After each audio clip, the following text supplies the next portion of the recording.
They said she was worthless. No wolf, no power, no future. But when two newborn princes screamed themselves bloody and no one in the kingdom could silence them, she walked into that nursery, and the impossible happened. They stopped crying, only for her. The Alpha King should have thanked her. Instead, he condemned her to death. What Lyra didn't know, she wasn't just a servant, she was his greatest secret and his biggest mistake. This is the story of a girl who had nothing, lost everything, and still refused to break. Stick around until the end. You won't believe what happens when the truth finally comes out. And if this story grabs you, hit that like button and drop a comment with the city you're watching from. Let's go.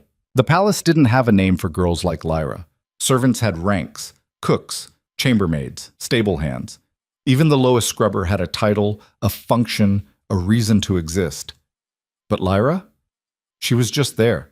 A shadow that moved through stone corridors, shoulders hunched, eyes down, always half a step behind everyone else. She hauled water no one else wanted to carry. She cleaned corners no one else could reach. She ate scraps after the dogs were fed, and she did it all without a wolf. In the Iron Ridge Kingdom, that made her less than human. Everyone else could shift. Everyone else had a beast inside them, a second soul that gave them strength, speed, healing. Even the Omega children in the outer villages had their wolves by the time they turned 13. Lyra was 19 now, still empty, still broken. The other servants whispered that she was cursed, that her mother must have been a witch or a whore, or both. That she'd probably die young, alone, unmissed. Lyra had stopped arguing years ago. She kept her head down. She worked. She survived. Until the night the princes were born. And it started with screaming. Not the normal kind. Childbirth was always loud in the palace. Women screamed. Healers shouted. Midwives barked orders. But this was different. This was two newborns shrieking in perfect, horrible harmony, their cries cutting through the stone walls like knives. It had been going on for hours. Maybe longer. Lyra had lost track. She was scrubbing the floor outside the nursery when the door slammed open and a healer stumbled out, her face gray with exhaustion. "They won't stop," the woman muttered to no one in particular. "Nothing works. Not milk, not rocking, not shifting into fur to warm them. Nothing. I've never seen anything like it." Another healer followed, younger, angrier. "Where the hell is the queen? She should be here. They're her sons." "She's on the front lines, you idiot. She can't just abandon the war because then someone needs to do something before the Alpha King hears this and loses his mind." Lyra kept scrubbing. She wasn't supposed to listen. She wasn't supposed to care. But the screaming, God, the screaming, it crawled under her skin and stayed there, vibrating in her bones. She'd heard plenty of babies cry before. This was different. This sounded like pain, like fear, like they were calling for someone who wasn't coming. A third healer came out, this one older, her hand shaking. "I'm done. I can't do this anymore. If the king asks, tell him I tried." "You're just going to leave them?" "What else can I do? They don't want us. They want her. She's not here." "I know that." The old woman's voice cracked. "But until she comes back, those boys are going to scream themselves to death, and there's not a damn thing we can do about it." The door slammed shut again. Lyra sat back on her heels, staring at the wet stone floor. Her hands were red and raw from the lye soap. Her knees ached. Her back hurt. She should go. She should finish this hallway and move on to the kitchens like she was supposed to. But the crying didn't stop, and for some reason she couldn't explain. It felt like it was calling to her. She stood up slowly, her legs stiff from kneeling. The bucket of dirty water sloshed beside her. The hallway was empty now. The healers had scattered, probably to drink or sleep or cry in private. No one was watching. Lyra wiped her hands on her apron and walked to the nursery door. Her hand hovered over the handle. "This is stupid. You're not a healer. You're not even a real person here. If they catch you..." The screaming spiked, sharp and desperate, and her hand moved before she could think. The door opened. The nursery was chaos. Two wooden cribs sat side by side near the fireplace, both draped in soft furs and silk blankets that had been kicked into tangled heaps. The room smelled like sour milk and sweat and something sharper, fear maybe, or exhaustion. A single candle burned on the mantel, casting long shadows across the stone walls. And in the cribs, two tiny princes screamed. Lyra had never seen newborns this close before. She'd always imagined them as soft, peaceful little things, like the stories said. But these two were red-faced and furious, their fists clenched, their mouths open wide enough to show pink gums and tiny tongues. One of them had dark hair, the other lighter. Twins, both already strong enough to make the palace shake. She should leave. She should run. Instead, she walked closer. "Hey," she whispered. Her voice sounded strange in the quiet between their screams. "Hey, it's okay. You're okay." The darker-haired one stopped mid-cry and turned his head toward her, his eyes, bright gold, already showing signs of his wolf, locked onto hers. Lyra froze. For a moment, they just stared at each other. Then slowly, the baby's mouth closed. His little chest hitched once, twice, and then he went still, silent. The second baby kept screaming for a few more seconds before he too seemed to notice her. His cries faded into hiccups, then into soft, shuddering breaths. And then, nothing. The room was so quiet, Lyra could hear her own heartbeat. She didn't move, didn't breathe, just stood there, staring at two princes who were staring back at her like she was the only thing in the world that mattered. "What the hell did you do?" Lyra spun around. A young healer stood in the doorway, her eyes wide with shock. Behind her, two more women appeared, their faces frozen in identical expressions of disbelief. I didn't," Lyra stammered. They stopped crying." The healer stepped forward, her gaze darting between Lyra and the cribs. "How did you—" "I don't know. Don't lie to me. What did you do?" "Nothing. I swear, Lyra backed toward the door, her heart pounding. "I'm sorry. I shouldn't have come in. I'll go."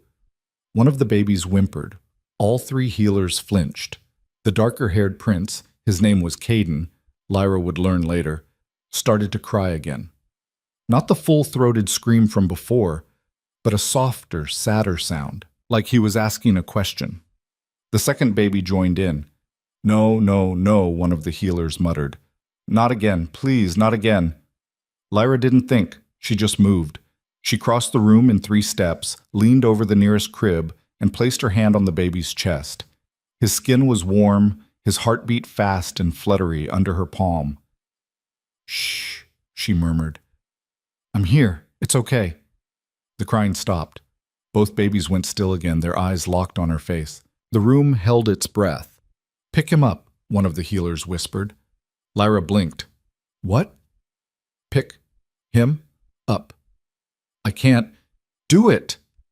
Her hands were shaking as she slid them under the baby's tiny body and lifted him out of the crib. He was so light, so fragile. She'd never held a baby before. She was terrified she'd drop him, hurt him, break him. But the moment she cradled him against her chest, he sighed, a soft, contented sound. And then he closed his eyes. "Holy shit," one of the healers breathed. Lyra looked down at the sleeping prince in her arms and felt something crack open inside her chest.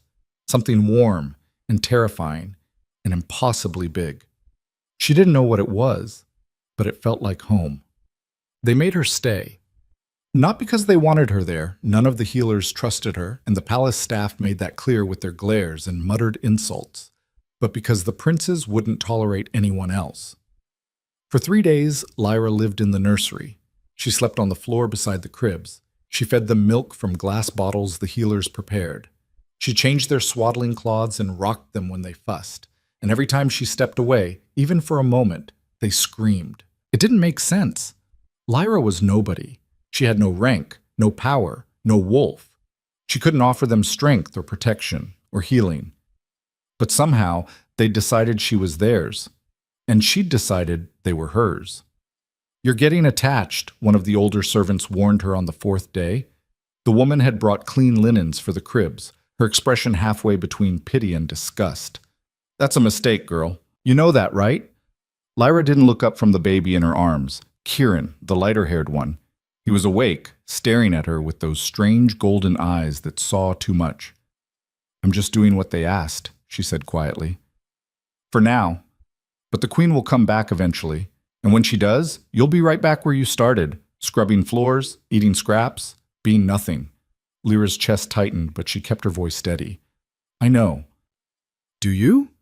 The woman set the linens down and crossed her arms. Because I've seen this before. Some nobody gets a taste of being useful, being seen, and they start thinking they matter. That maybe someone will notice them. Maybe someone will care. She leaned in, her voice dropping to a harsh whisper. They won't. You're wolfless, Lyra. That means you're broken, and broken things don't get to dream. The woman left. Lyra sat there staring at the door, her throat tight. Kieran made a soft sound and grabbed her finger with his tiny hand. She looked down at him. I'm not dreaming, she whispered. I'm just here. But even as she said it, she knew it was a lie. Because somewhere deep down, in a place she didn't want to admit existed, she was dreaming. She was dreaming that maybe, just maybe, this could last. The Alpha King returned on the 7th day. Lyra heard him before she saw him. The sound of boots on stone, heavy, purposeful, followed by voices, low, tense, urgent. The whole palace seemed to shift when he walked through it, like the walls themselves were bowing. She was feeding Caden when the door to the nursery opened. 3 men entered. The first was a guard, his face blank and professional. The second was an advisor, thin and sharp-eyed, already scanning the room like he was cataloging every detail. And the third, Lyra's breath caught, the Alpha King. She'd never seen him up close before. He was tall, taller than anyone she'd ever met, with broad shoulders and a presence that filled the room like smoke. His hair was dark, streaked with silver at the temples, and his eyes were the same gold as his son's. But where theirs were soft and curious, his were cold, hard, unforgiving. He looked at the cribs first, then at the healers, who'd suddenly materialized from the side rooms, all bowing and murmuring greetings. And then his gaze landed on Lyra. She froze. Caden was still in her arms, halfway through his bottle, milk dribbling down his chin. Lyra's fingers tightened on the glass, her heart hammering so hard she thought it might crack a rib. "Who is that?" the king asked. His voice was low, calm, but there was something underneath it, something sharp and dangerous. One of the healers stepped forward, wringing her hands. "Your Majesty, this is, well, she's been helping with the princes. I didn't ask for an explanation. I asked who she is." "Her name is Lyra, Your Majesty. She's a servant. A servant." The king's eyes narrowed. "And why is a servant holding my son?" Lyra opened her mouth to answer, but no sound came out. The advisor stepped in, his tone smooth and practiced. "Your Majesty, there was an incident when the princes were first born. They were inconsolable. The healers tried everything, but nothing worked. This girl," he gestured vaguely at Lyra like she was a piece of furniture, "happened to be nearby. When she entered the room, the crying stopped." The king didn't move, didn't blink. "So you let a wolfless nobody near my children?" The healer flinched. "We didn't have a choice, Your Majesty. They wouldn't calm for anyone else." "We thought, you thought." The king's voice rose just slightly, and the temperature in the room seemed to drop. "You thought it was acceptable to allow an unvetted, powerless servant to have access to the future heirs of this kingdom? Your Majesty, please get her out." Lyra's stomach dropped. "Your Majesty," the healer tried again, desperation creeping into her voice. "If we remove her, the princes will—" "I don't care. Get her out." The guard moved forward. Lyra didn't resist. She carefully, gently, placed Caden back in his crib and stepped away. Her hands were shaking. Her legs felt like water. Caden started to cry. Then Kieran. Within seconds, both princes were screaming again, that same horrible, soul-shredding sound that had haunted the palace for days. The king's jaw tightened. "Stop them!" he ordered. The healers rushed forward, lifting the babies, rocking them, whispering soothing words. But nothing worked. The crying only got louder. Lyra stood by the door, her arms wrapped around herself, watching. One of the healers looked at the king, her face pale. "Your Majesty, I'm sorry, but they won't—" "Then figure it out." The king's voice cracked like a whip. "You're healers, aren't you? Do your job." "We've tried everything, Your Majesty. They only respond to her." "Then she stays," the advisor said quickly. "For now. Until the queen returns or until we find another solution. The king turned to glare at him. Are you giving me orders? Of course not, Your Majesty. I'm simply suggesting, I don't need suggestions, I need competence. The king looked at Lyra again, his expression unreadable. If she stays under guard. She doesn't leave this room. She doesn't speak to anyone. And the moment my sons no longer need her, she's gone. Understood? The advisor nodded. Yes, Your Majesty. The king turned and walked out without another word. The guard stayed. Lyra stood there, her heart still racing, as the healers reluctantly brought the crying princes back to her. She took them. They stopped screaming, and Lyra realized with a sinking, sickening certainty that she'd just made herself both indispensable and condemned. The next 3 weeks blurred together. Lyra lived in the nursery. She slept when the princes slept. She ate when the healers remembered to bring her food. She spoke to no one, and no one spoke to her, except to give orders or ask questions about the babies. The guard was always there, standing by the door, silent and stone-faced. Lyra tried not to think about what would happen when this ended, because it would end. She wasn't stupid. The queen would come back. The princes would grow. They'd stop needing her, and then she'd go back to being invisible. Or worse. But for now, right now, she had this. She had 2 little lives that depended on her, 2 pairs of golden eyes that lit up when she walked into the room, 2 tiny hands that reached for her, and no one else. It wasn't love. She wasn't naive enough to call it that, but it was something, and something was more than she'd ever had before. Caden was the bolder of the 2. Even at just a few weeks old, he was already trying to hold his head up, already making little growling sounds when he was frustrated. He had his father's intensity, Lyra thought, that same burning focus. Kieran was quieter, more watchful.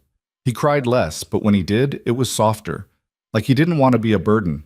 He'd stare at Lyra for long stretches, his tiny brow furrowed, like he was trying to figure her out.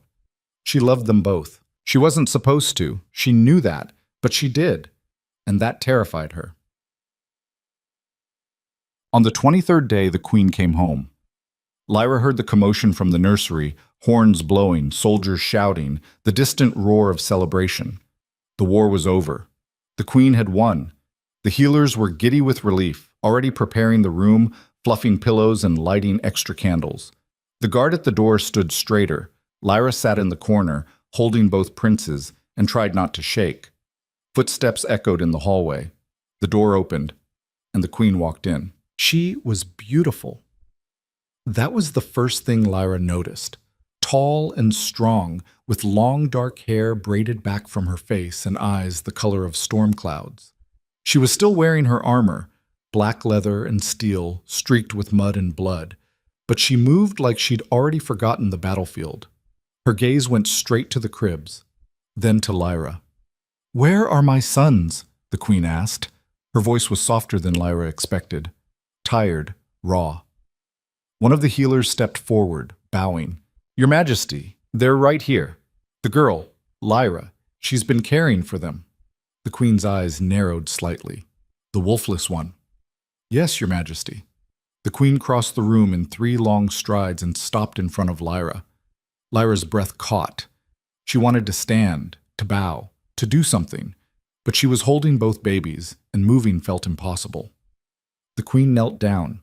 She looked at her sons, really looked at them, and something in her expression cracked. "They're so big," she whispered. Caden made a happy little sound and kicked his legs. The queen's eyes filled with tears. She reached out slowly, carefully, and took Caden from Lyra's arms. He fussed for a second, confused, but then he caught his mother's scent and went still. "Hi, baby," the queen murmured, her voice breaking. "I'm sorry. I'm so sorry." Lyra carefully handed over Kieran. The queen held both of them now, tears streaming down her face, and Lyra felt something inside her chest collapse. This was it. This was the end. She'd done her job. The princes had their mother back. They didn't need her anymore. Lyra stood up quietly and moved toward the door. "Wait." She stopped. The queen was looking at her now, her expression unreadable. "What's your name?" the queen asked. "Lyra, Your Majesty." "Lyra." The queen repeated it slowly, like she was tasting the sound. Thank you for keeping them alive, for keeping them safe. Lyra nodded, her throat too tight to speak. You can go, the queen said. And just like that, it was over.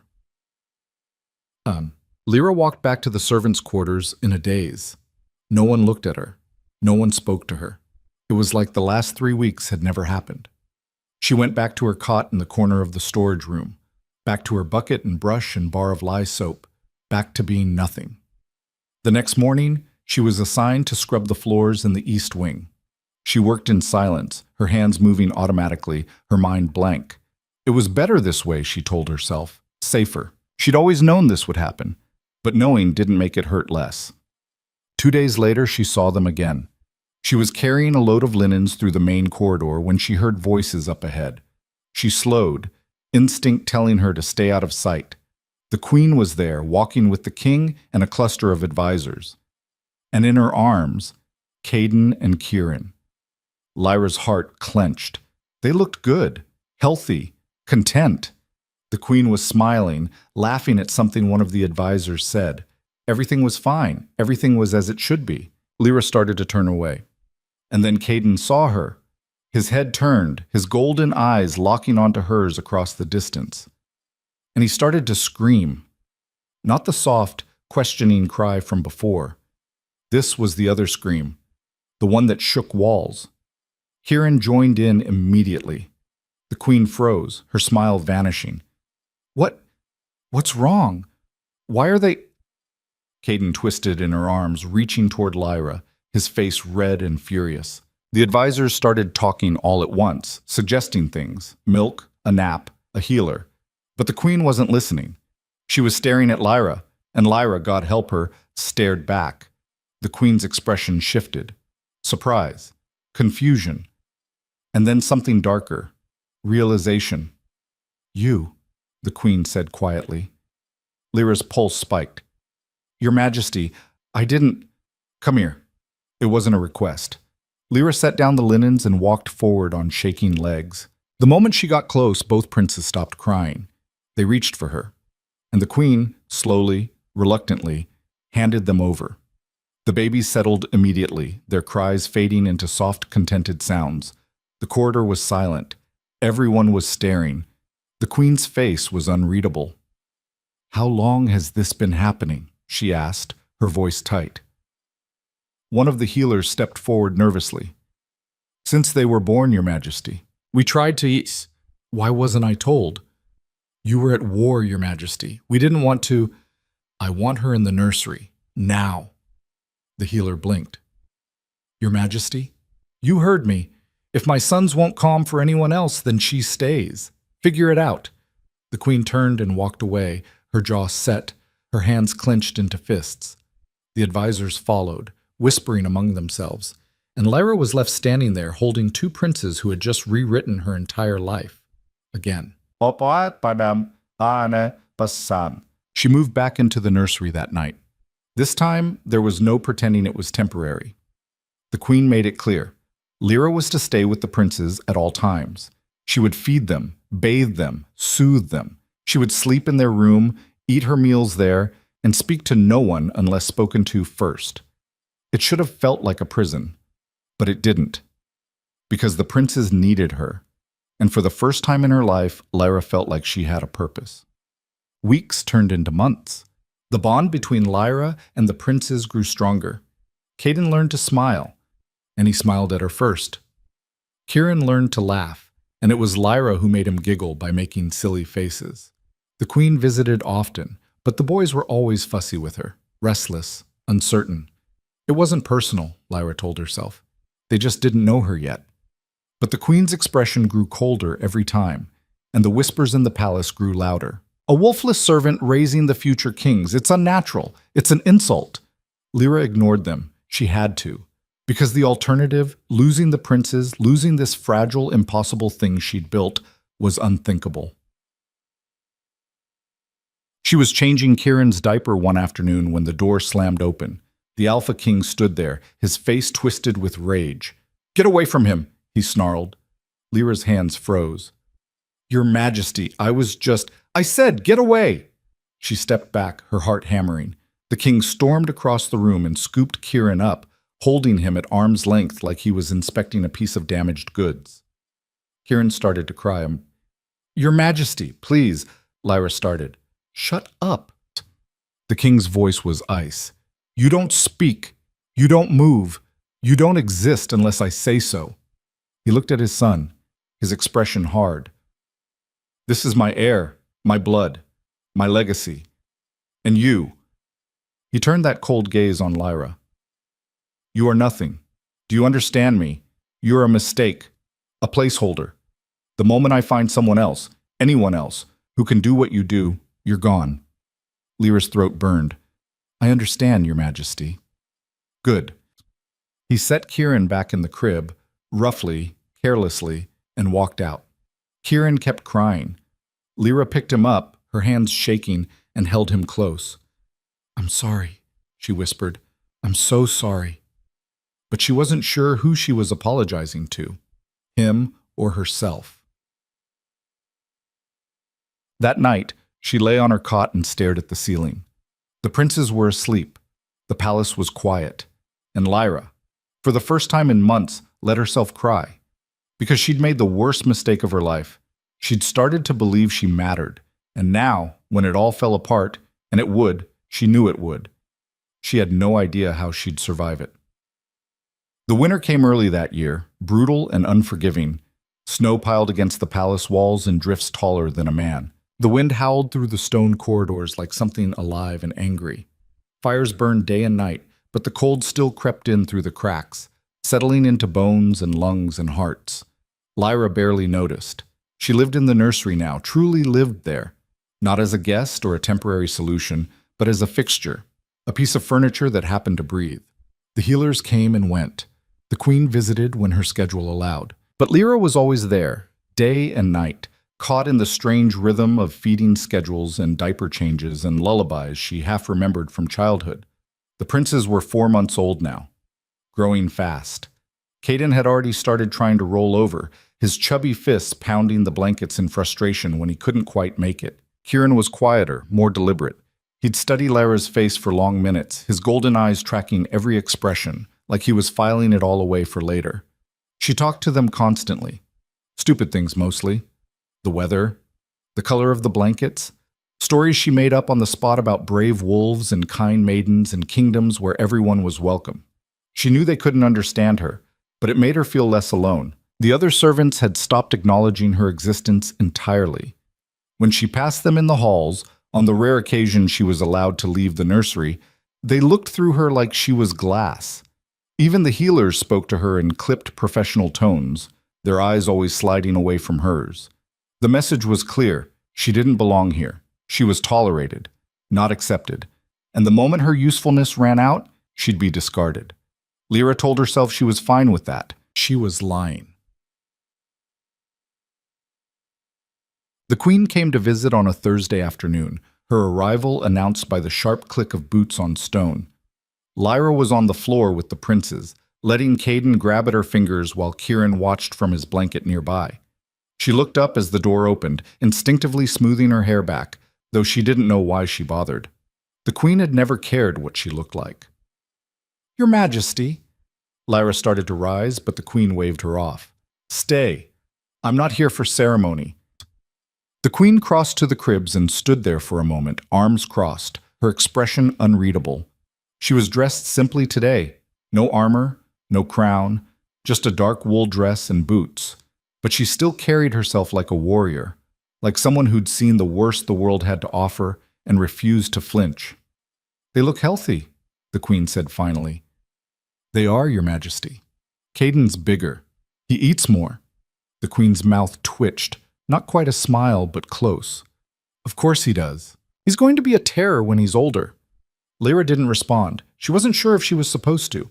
The queen knelt down beside Caden and reached out to touch his cheek. He turned toward her hand, curious, and made a soft cooing sound. For a moment, Lyra thought it might actually work this time. Then Caden's face scrunched up, his mouth opened, and he started to wail. The queen pulled back like she'd been burned. Kieran joined in half a second later, his cries higher-pitched, more desperate. "Damn it!" the queen muttered. Lyra scooped up Caden, holding him against her chest and rocking gently. The crying stopped almost immediately. Kieran quieted too, watching her with those two knowing eyes. The queen stood up slowly, her jaw tight. "How long is this going to last?" she asked. Lyra blinked. "Your Majesty? This, whatever this is, this bond, how long until they accept me?" "I don't know, Your Majesty. I think—" Lyra hesitated, choosing her words carefully. "I think they just need time. They're still so young. Once they get older, once they understand—" "They should understand now." The queen's voice was sharp. "I'm their mother. I carried them. I fought a war to keep this kingdom safe for them. And they look at me like I'm a stranger." Lyra didn't know what to say to that. The queen turned away, her hands clenched into fists.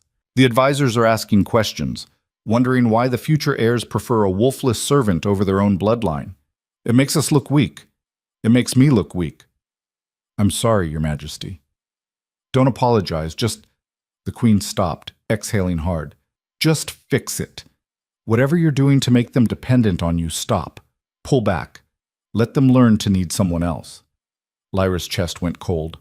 "Your Majesty, I'm not doing anything. I swear. I just—" "Then why won't they let me hold them without screaming?"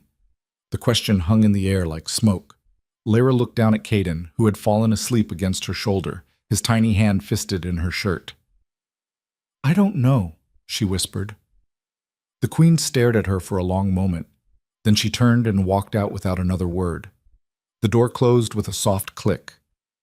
Lyra sat there, holding a sleeping prince, and felt the ground shift beneath her. This wasn't sustainable. She'd known that from the beginning, but now it was becoming real. The queen was getting frustrated, the advisors were whispering, and the king wanted her gone. It was only a matter of time before someone decided the princes didn't need her anymore. And when that happened, Lyra had no idea what she'd do. The whispers started getting louder after that. Lyra heard them in fragments, servants gossiping in the hallways, healers muttering when they thought she wasn't listening, guards trading rumors outside the nursery door. She's done something to them, cast a spell. No, she's just manipulative. Wolfless trash always are. The queen should banish her, before it's too late. Lyra kept her head down and focused on the princes. She couldn't control what people said. She could only do her job, but the fear was starting to creep in. What if they were right? What if she was doing something wrong, something unnatural, without even realizing it? She had no wolf, no power, no magic. So why did the princes only want her? 2 weeks later, the king summoned the queen to a private meeting. Lyra only knew about it because one of the younger healers, a girl named Marin, who sometimes brought extra bread from the kitchens, mentioned it in passing. "Big meeting today," Marin said as she set down a tray of food. "The king, the queen, and half the council. They've been in there for hours." Lyra's stomach twisted. "Do you know what it's about?" Marin glanced at the door, then lowered her voice. "You." "What?" "The king wants you removed, permanently. He's been pushing for it since the princes were born, but the queen kept shutting him down. Now, though," she trailed off, biting her lip. "Now what?" "Now the council's on his side. They think you're a threat. They're saying the prince's attachment to you is unnatural, that it could weaken them when they're older." Lyra's throat went dry. "What does the queen think?" "I don't know. But she's been in there a long time." Marin's expression softened. "I'm sorry, Lyra. I know you care about them. But this place, it doesn't care about that. It only cares about power." She left before Lyra could respond. Lyra stood there, her hands shaking, staring at the two sleeping princes in their cribs. If the king got his way, she'd be gone by tomorrow. And the princes? She couldn't think about that. If she did, she'd fall apart. The queen came to the nursery late that night. Lyra was awake. She'd barely slept in days, sitting in the chair by the fire, watching the shadows dance across the walls. The door opened quietly, and the queen stepped inside. She looked exhausted. Her hair was loose, falling around her shoulders in dark waves, and her eyes were red-rimmed. She didn't say anything at first, just walked over to the cribs and stood there, staring down at her sons. "They're beautiful," she said finally, her voice barely above a whisper. Lyra nodded. They are. I wanted them so badly. For years I thought I couldn't have children. And then, the Queen's voice cracked. And then they came. 2 perfect little miracles. And I thought everything would finally make sense. She turned to look at Lyra, and there was something raw in her expression. Something broken. But they don't want me, the Queen said. They want you. Lyra's chest ached. Your Majesty, I know. The Queen held up a hand. I know you didn't do this on purpose, but that doesn't change the fact that it's happening, and it's tearing this family apart. She crossed the room and sat down in the chair across from Lyra, her shoulders slumping. The King wants you gone, she said bluntly. He's convinced you're dangerous, that you're using some kind of dark magic to control the boys. I'm not. I swear, I know. But it doesn't matter. He's not going to stop until you're out of this palace, and the council... She exhaled hard. The council agrees with him. They think the prince's attachment to you makes them look weak, that it undermines their authority. Lyra's hands clenched in her lap. What are you going to do? The Queen was quiet for a long moment. I don't know, she admitted. If I fight this, I lose political capital. I can't afford to lose. But if I let them remove you... She looked at the cribs again. I don't know what it'll do to my sons. They'll survive, Lyra said quietly. They're strong. They'll adapt. Will they? The Queen's gaze was piercing. You've been with them every day since they were born. You're the only constant they've ever known. If we tear you away from them now... She didn't finish the sentence. She didn't have to. Lyra swallowed hard. What do you want me to do? The Queen stood up, her expression hardening. I want you to stay away from them. Starting tomorrow. No more feeding, no more holding, no more comforting. Let the healers take over. Let me take over. We need to break this bond before it's too late. Lyra felt like she'd been punched in the gut. Your Majesty. It's not a request, Lyra. It's an order. The Queen walked to the door, then paused, her hand on the handle. I'm sorry, she said without turning around. But this is the only way. And then she was gone. Lyra didn't sleep that night. She sat in the chair, staring at the princes, memorizing every detail. The way Caden's nose scrunched when he dreamed. The soft sighs Kieran made when he shifted in his sleep. Tomorrow she wouldn't be allowed to touch them. Tomorrow she'd be nothing again. The thought made her want to scream. But she didn't. She just sat there, silent and still, until the sun started to rise. The healers came early, 3 of them, led by an older woman named Bretta, who'd always looked at Lyra with thinly veiled contempt. You're relieved, Bretta said flatly. Go to your quarters. We'll take it from here. Lyra stood up slowly, her legs stiff from sitting all night. We know what they need. We're trained for this. You're not. The words stung, but Lyra didn't argue. She looked at the cribs one last time, her throat tight, and then walked out. The door closed behind her, and from inside the nursery, the screaming started. Then, it went on for hours. Lyra could hear it from her quarters, a small, windowless room in the servants' wing that smelled like mildew and old stone. She sat on her cot, her hands pressed over her ears, but it didn't help. The sound cut through walls, through doors, through her skull. She'd known this would happen, but knowing didn't make it easier. Around midday, one of the younger servants, a boy named Tam, knocked on her door. They're asking for you, he said, his voice tight with stress. The healers. They can't get the princes to stop crying. Lyra shook her head. The Queen said, I know what the Queen said, but the boys are making themselves sick. They've been screaming for 5 hours straight. They won't eat. They won't sleep. If this keeps up... He didn't finish. Lyra closed her eyes. I can't. If I go back, the king will... The king isn't here. He left this morning for the Northern Territories. He won't be back for 3 days. Her eyes snapped open. Please, Tam said. Just until they calm down. Then you can leave again. Lyra stood up before she could talk herself out of it. The nursery was chaos when she walked in. 4 healers were clustered around the cribs, all talking at once, their voices high and panicked. Caden was red-faced and hoarse, his cries ragged and broken. Kieran's screams were quieter, but somehow worse, thin and desperate, like he was begging for something no one could give him. Bretta looked up as Lyra entered, and for the first time there was no contempt in her expression, just exhaustion. "Thank the gods," she muttered. "Get over here."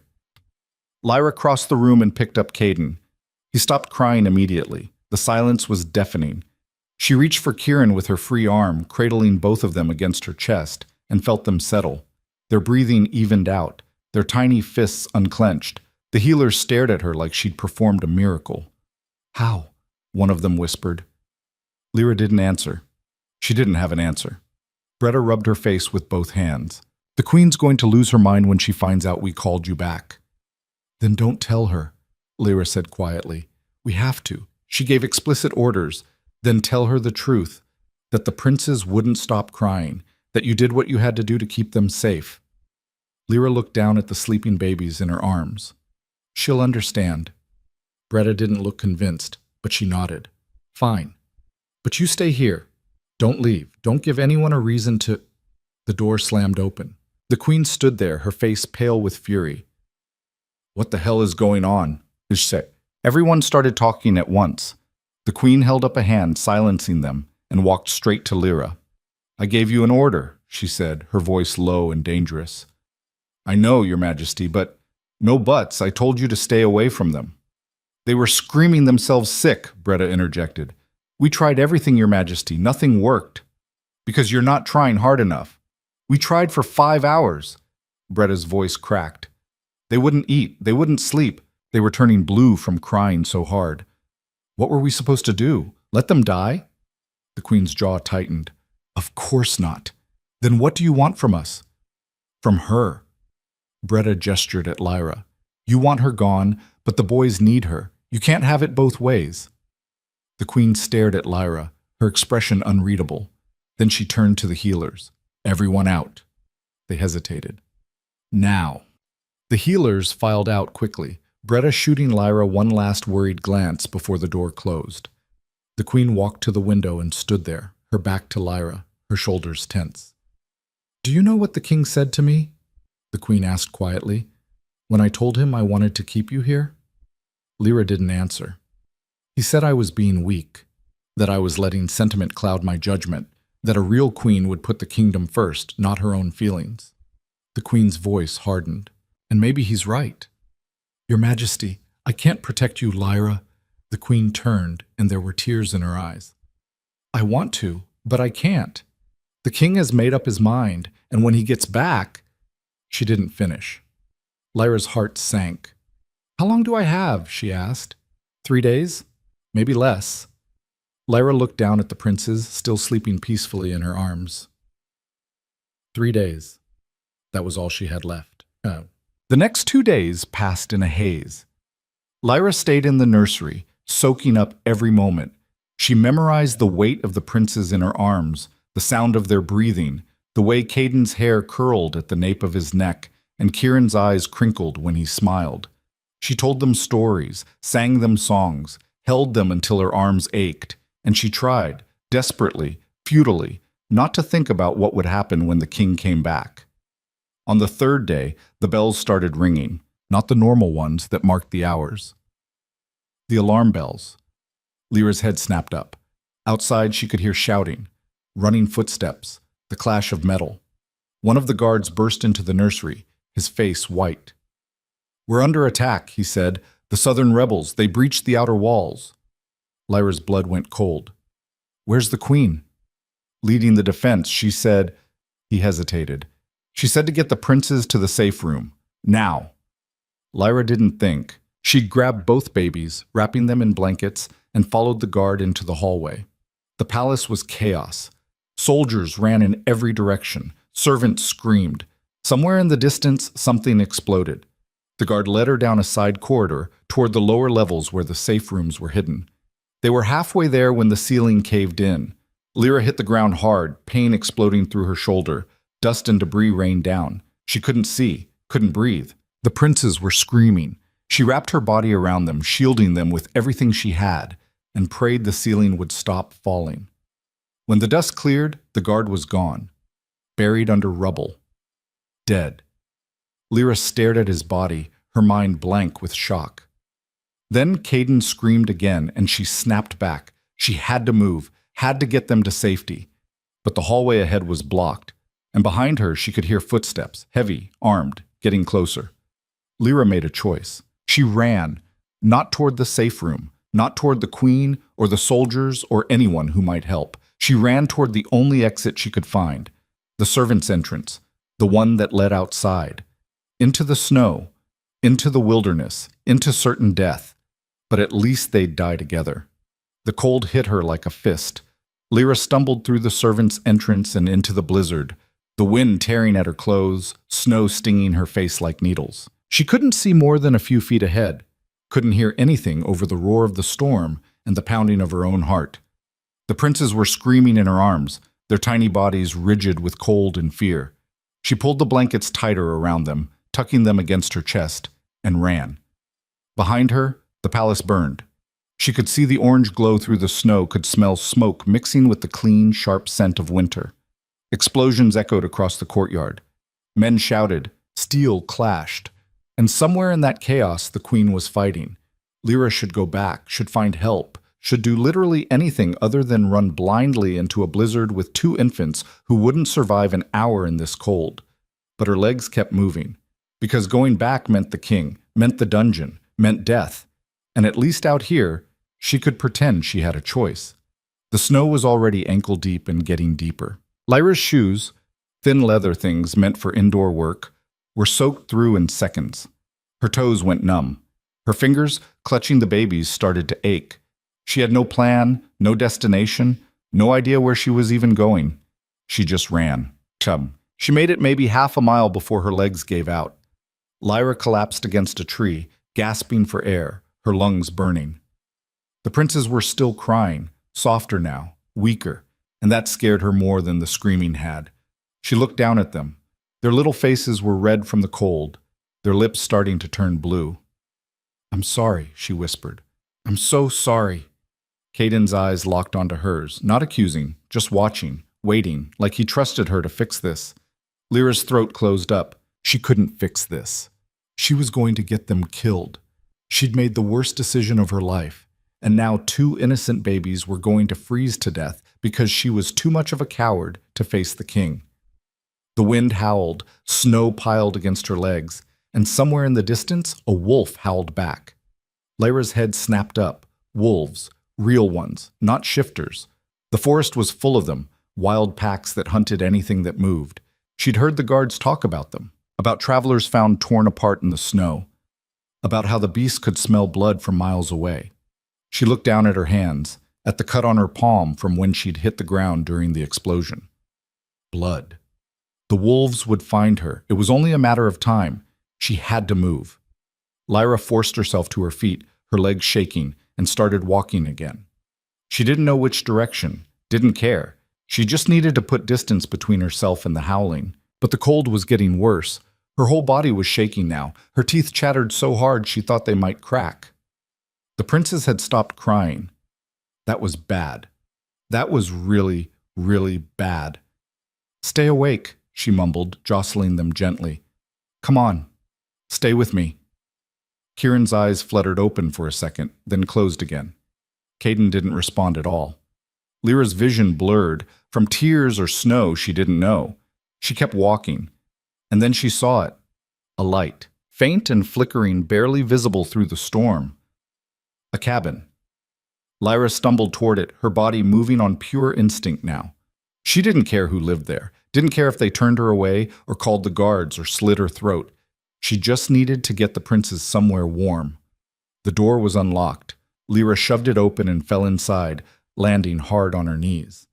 The impact sent pain shooting up her legs, but she barely felt it. Warmth. There was warmth. A fire burned in a stone hearth across the room. The cabin was small, one room, sparsely furnished, but dry and blessedly warm. Lyra crawled toward the fire and set the princes down on the floor, unwrapping the wet blankets with numb fingers. "Come on," she whispered. "Come on, wake up." Caden's chest was barely moving. Kieran's skin was cold to the touch. Panic slammed into her. "No, no, no, no!" Lyra rubbed their tiny arms, their legs, trying to get the blood flowing. Wake up! Please wake up. Caden's eyes opened, just a crack. He made a soft sound, not quite a cry, but close. Relief hit her so hard she almost sobbed. Kieran took longer, but eventually his eyes opened too, and he started to whimper. Lyra pulled them both against her chest and held them there, shaking with cold and fear, and something that felt horribly like hope. They were alive. For now. Martin, what the hell are you doing in my house? Lyra's head jerked up. A man stood in the doorway, snow dusting his shoulders, a dead rabbit hanging from one hand. He was tall, taller than the king, with dark hair pulled back in a messy knot and a scar running from his left eyebrow to his jaw. His eyes were gray, sharp, and currently locked on Lyra with an expression somewhere between confusion and anger. Lyra scrambled to her feet, clutching the princes. I'm sorry. I wasn't trying to. You broke into my cabin. The door was unlocked. So that makes it okay? No, Lyra's voice cracked. Please, I'll leave. Just give me a minute to warm them up and I'll go. The man's gaze dropped to the babies in her arms. His expression shifted. Not softening, exactly. But something changed. Those are babies, he said flatly. Yes. You brought babies into a blizzard. I didn't have a choice. Everyone has a choice. He stepped inside and shut the door, cutting off the howling wind. Yours was just stupid. Lyra's jaw tightened. I'm sorry my desperation inconvenienced you. Desperation. The man dropped the rabbit on a table by the door and crossed his arms. That what we're calling it? What else would you call it? Theft, breaking and entering, criminal stupidity. He tilted his head, studying her. You're from the palace. It wasn't a question. Lyra's heart stuttered. How did you... Your clothes, the way you talk, and those... He nodded at the princes. Those are royal blankets, silk and fur. Nobody outside the palace uses those. Lyra's grip tightened on the babies. Are you going to turn me in? The man was quiet for a long moment. Then he walked past her to the fire, grabbed a log from the stack beside it, and tossed it onto the flames. Depends, he said. You going to tell me why you're running through a blizzard with 2 infants who are clearly not yours? They are mine. The words came out harder than she meant them to. The man raised an eyebrow. Really? Yes. You gave birth to twin boys with eyes like that? He gestured at Caden, whose golden gaze was fixed on Lyra's face. Shifter royalty eyes? Lyra didn't answer. The man snorted. That's what I thought. He grabbed a blanket from a chair and tossed it at her. Dry them off. Then yourself. You're dripping all over my floor. I said I'm sorry. And I said dry off. You want to freeze to death, do it outside. Lyra bit back a retort and focused on the princes. She wrapped them in the dry blanket, rubbing their arms and legs until some color started returning to their faces. Kieran was shivering now, which was actually a good sign. Caden was still too quiet, but his breathing was steadier. The man watched her work, his expression unreadable. What's your name? He asked finally. Lyra. You got a last name, Lyra? No. Figures. He pulled out a chair and sat down, stretching his legs toward the fire. I'm Kyle, and before you ask, no, I don't work for the king. No, I'm not going to help you, and no, you can't stay here. Lyra looked up at him. I wasn't going to ask. Good, because the answer's no. He leaned back, his gray eyes hard. I don't know what kind of mess you got yourself into, and I don't care. But the palace doesn't send people into blizzards for no reason. So whatever you did, I didn't do anything. Everyone says that. I'm serious. I didn't... Lyra stopped, her throat tight. I was just trying to keep them safe. Kale studied her for a long moment. Then he sighed and rubbed his face with both hands. Safe from what? Everything. Lyra looked down at the princes. The attack, the king, She stopped herself before she said too much. But Kael's expression had already shifted. The attack, he repeated slowly. You mean the palace is under siege? Lyra nodded. When? Tonight. The southern rebels. They breached the outer walls. Kael swore under his breath. And you ran? Yes. With the royal heirs. Lyra's silence was answer enough. Kale stood up abruptly and started pacing. Do you have any idea what you've done? If the rebels find out the princes are missing, if the king finds out, the king wanted me dead anyway, Lyra said quietly. That stopped him. What? He hates me. Has since the day I walked into the nursery. The only reason I'm alive is because the princes won't let anyone else near them. But when he gets back from the Northern Territories, he's going to have me executed. So running? She looked up at Kale. Running was the smart choice. Kale stared at her like she'd grown a second head. You're insane, he said finally. Probably. You kidnapped the future kings. I saved them. Same thing in the eyes of the law. He started pacing again. They're going to hunt you. Every soldier, every tracker, every shifter in the kingdom. They'll tear this forest apart looking for those boys. I know. And when they find you, they won't. Lyra's voice was steadier than she felt. Because I'm not going back. Kale stopped pacing and turned to face her fully. Where exactly do you think you're going? He asked. Lyra hesitated. She hadn't thought that far ahead. But now, with Kale staring at her like she was the world's biggest idiot, she forced herself to think. The queen. The real queen. Not the palace, not the advisors, not the king.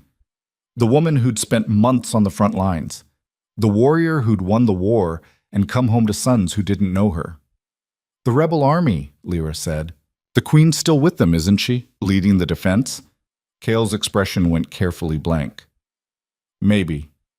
I need to find her, get the princes back to her. She'll protect them. She'll have you executed for treason, Kale interrupted. You think she's going to thank you for stealing her children? I didn't steal them. I saved them. Again, same thing. Lyra stood up, still holding the princes, and faced him. Then what was I supposed to do? Let them die in the attack? Let the king lock me in a dungeon and execute me while the boys screamed themselves sick? Kale didn't answer. I made a choice, Lyra continued. Maybe it was the wrong one, but it's done. And now I need to get them to their mother before... A howl cut through the air. Close. Too close. Kale's head snapped toward the door. Wolves? Lyra whispered. Worse. He crossed to the window and peered out into the storm. Soldiers? Lyra's blood went cold. How can you tell? Because wolves don't carry torches. He turned back to her, his expression grim. They're tracking you. Already? Royal heirs go missing during an attack? Yeah, they're not wasting time. He grabbed a pack from the corner and started shoving supplies into it. Dried meat, a water skin, a knife. How much of a head start do you think you have? Lyra's mind raced. I don't know, an hour? Maybe 2? Not enough. Kale slung the pack over his shoulder and grabbed a heavy coat from a hook by the door. They'll be here in 20 minutes, maybe less. Then I'll go. I'll lead them away from here. You'll die in the snow, Kale said flatly. You made it half a mile before you collapsed. You think you're going to outrun trained soldiers? I don't have a choice. Yes, you do. He tossed her the coat. You come with me. Lyra stared at him. What?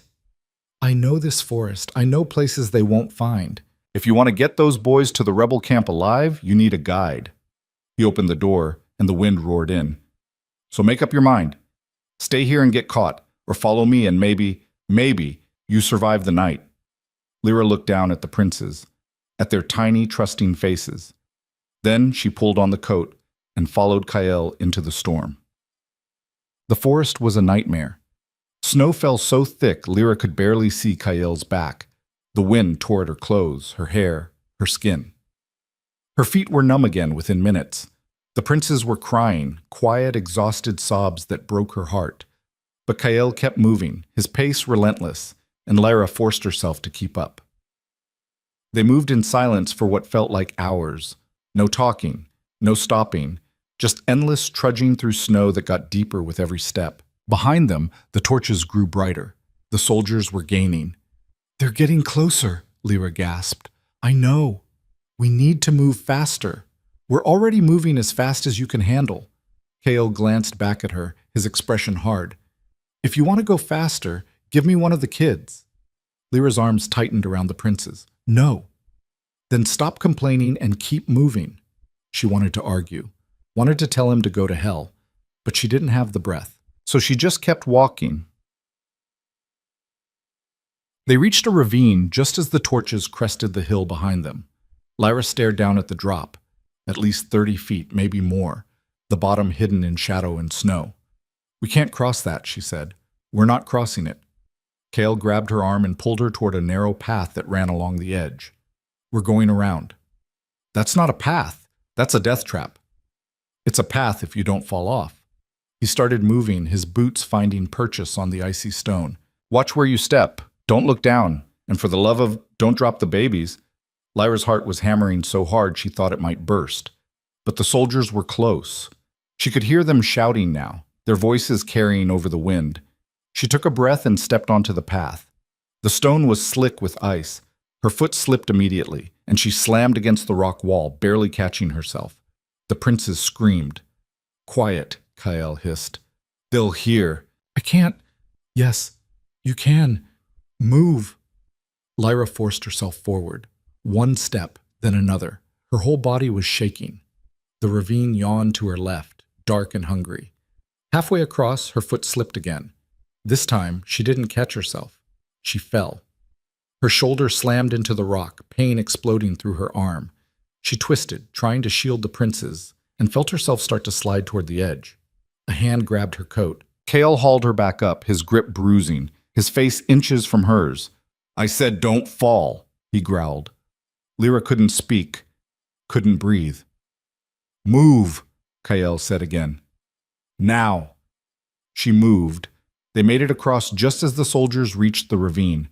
Kael pulled her into the trees, pressing a hand over her mouth when she started to gasp for air. "Quiet," he breathed. Lyra nodded. They crouched there, hidden in the shadows, as the soldiers stood at the edge of the path. "They came this way," one of them said. "Tracks lead right to the edge." "Think they tried to cross? In this storm? They'd be dead." "Check anyway. The king wants those boys back, alive." Two soldiers started across the path, slow, careful. Kael's hand tightened on Lyra's shoulder. One of the soldiers slipped. He caught himself, swearing, and kept moving. Lyra held her breath. The princes mercifully stayed quiet. The soldiers made it across and disappeared into the trees on the other side. After a long moment, the rest of the group followed. Kael waited until the torches were out of sight. Then he stood, pulling Lyra up with him. "We need to move," he said. "They'll figure out we doubled back eventually." "Where are we going?" "Safe house. About 3 miles north. We can rest there, regroup." Lyra looked down at the princes. They were both awake now, staring up at her with wide, confused eyes. Can we make 3 miles? She asked quietly. Kael looked at her, really looked at her, at the exhaustion in her face, the way her legs were shaking, the blood seeping through her sleeve from where she'd hit the rock. "We have to," he said. And they did. What? The safe house turned out to be a cave.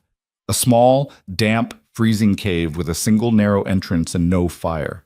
Lyra sank to the ground, her legs finally giving out, and leaned against the stone wall.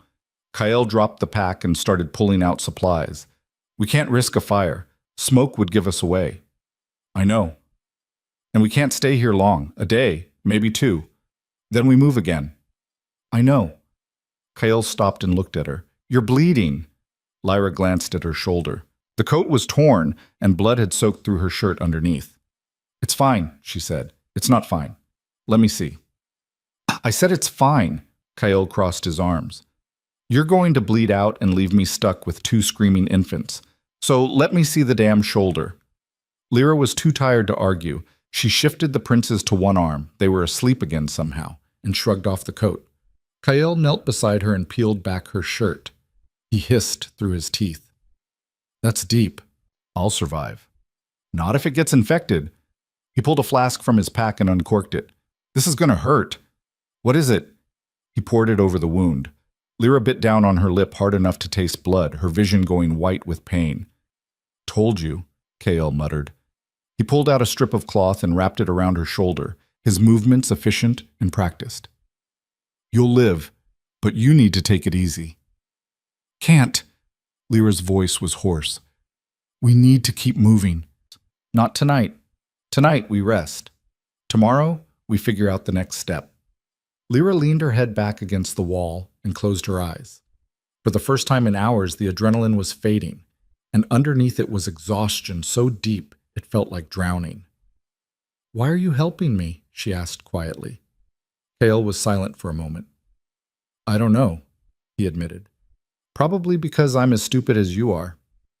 Despite everything, Lyra almost smiled. The king's going to kill you for this, she said.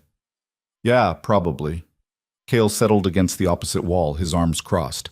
But the king can get in line. There's a lot of people who want me dead. Why? Long story, and not one I'm telling tonight. He tipped his head back, his eyes closing.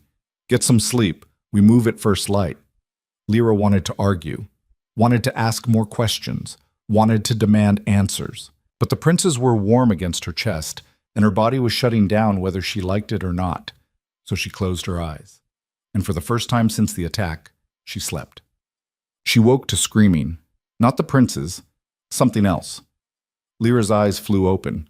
The cave was dark, the entrance barely visible in the pre-dawn gray, and outside, wolves, real ones, a whole pack from the sound of it. Kyle was already on his feet, a knife in his hand. Stay back, he said quietly. What are they doing? Hunting. Us? Probably. Lyra's heart kicked into overdrive. She pulled the princes closer, their small bodies stirring but not waking. The howling got louder, closer. And then, suddenly, it stopped. Kyle went still. Lyra held her breath. Silence. Then a new sound. Footsteps. Heavy. Human. They're not alone, Kyle whispered. A voice called out from the darkness. We know you're in there. Come out. Bring the princes. No one has to die tonight. Lyra's stomach dropped. Soldiers. Kale swore under his breath. How many? Lyra whispered. At least 6. Maybe more. He looked at her, his expression grim. They found us. What do we do? We fight. I can't fight. I don't have a wolf. I don't have... Then you run. Kale pressed something into her hand. A small knife, the blade worn but sharp. There's a back way out. Small, tight, but you'll fit. When I give the signal, you go. Don't look back. Don't stop. Just run. What about you? I'll buy you time. Kyle, go! He moved toward the entrance, and Lyra saw it. The shift in his stance, the way his eyes changed. He was going to fight. He was going to die. For her. For 2 babies he didn't even know.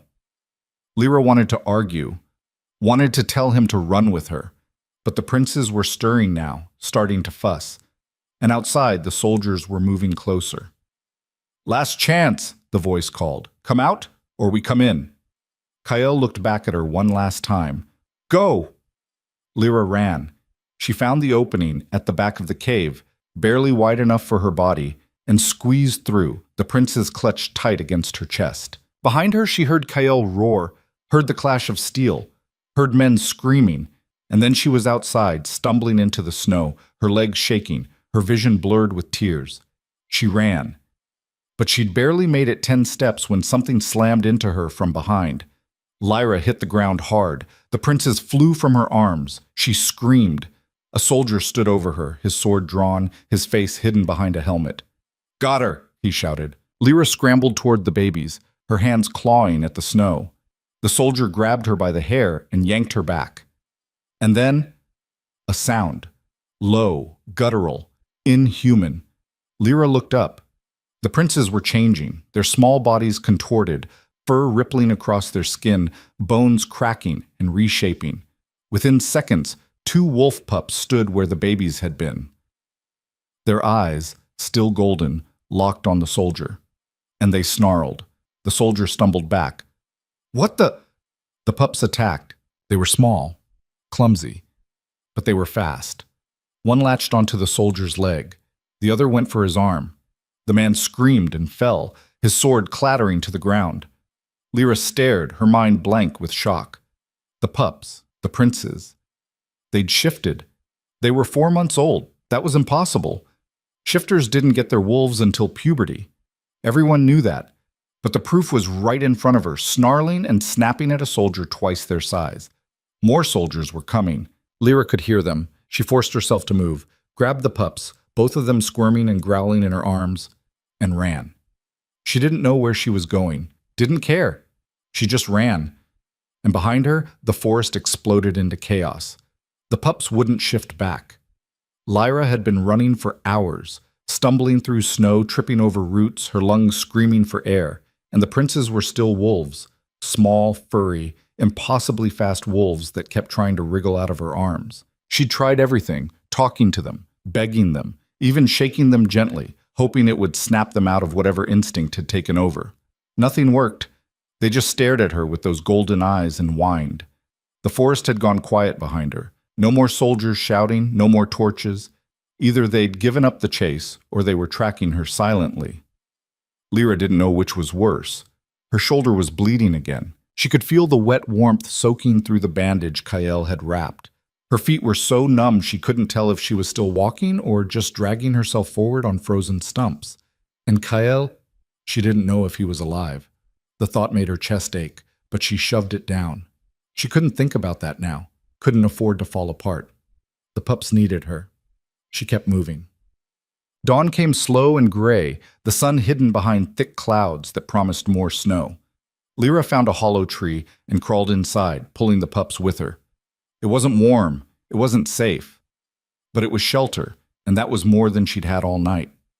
The pups immediately curled up against her, their small bodies radiating heat. One of them, Caden, she thought, based on the darker fur, licked her hand. "You need to change back," Lyra whispered. "I don't know how to take care of you like this." Caden just tilted his head, his ears perked. Kieran yawned, showing tiny sharp teeth, and closed his eyes. Lyra leaned back against the tree and tried not to cry. She was so tired, so cold, so completely out of her depth. She'd thought running was the right choice, thought she could protect them, but now she was lost in a forest full of soldiers and wolves, and who knew what else. With 2 babies who turned into animals and wouldn't turn back. What the hell was she supposed to do now? A branch snapped outside the hollow. Lyra's hand flew to the knife Kael had given her. The pups' ears perked up, and they started to growl, low, rumbling sounds that seemed too big for their small bodies.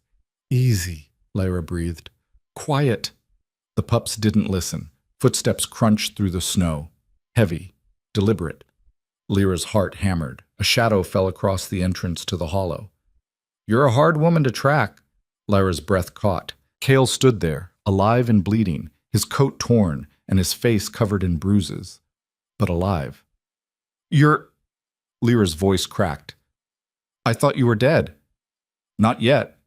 He crouched down and peered into the hollow, his gray eyes scanning her face. "You look like hell. You're not much better." "Fair." He glanced at the pups, and his eyebrows went up. "They're still shifted. I can't get them to change back." "Have you tried asking nicely?"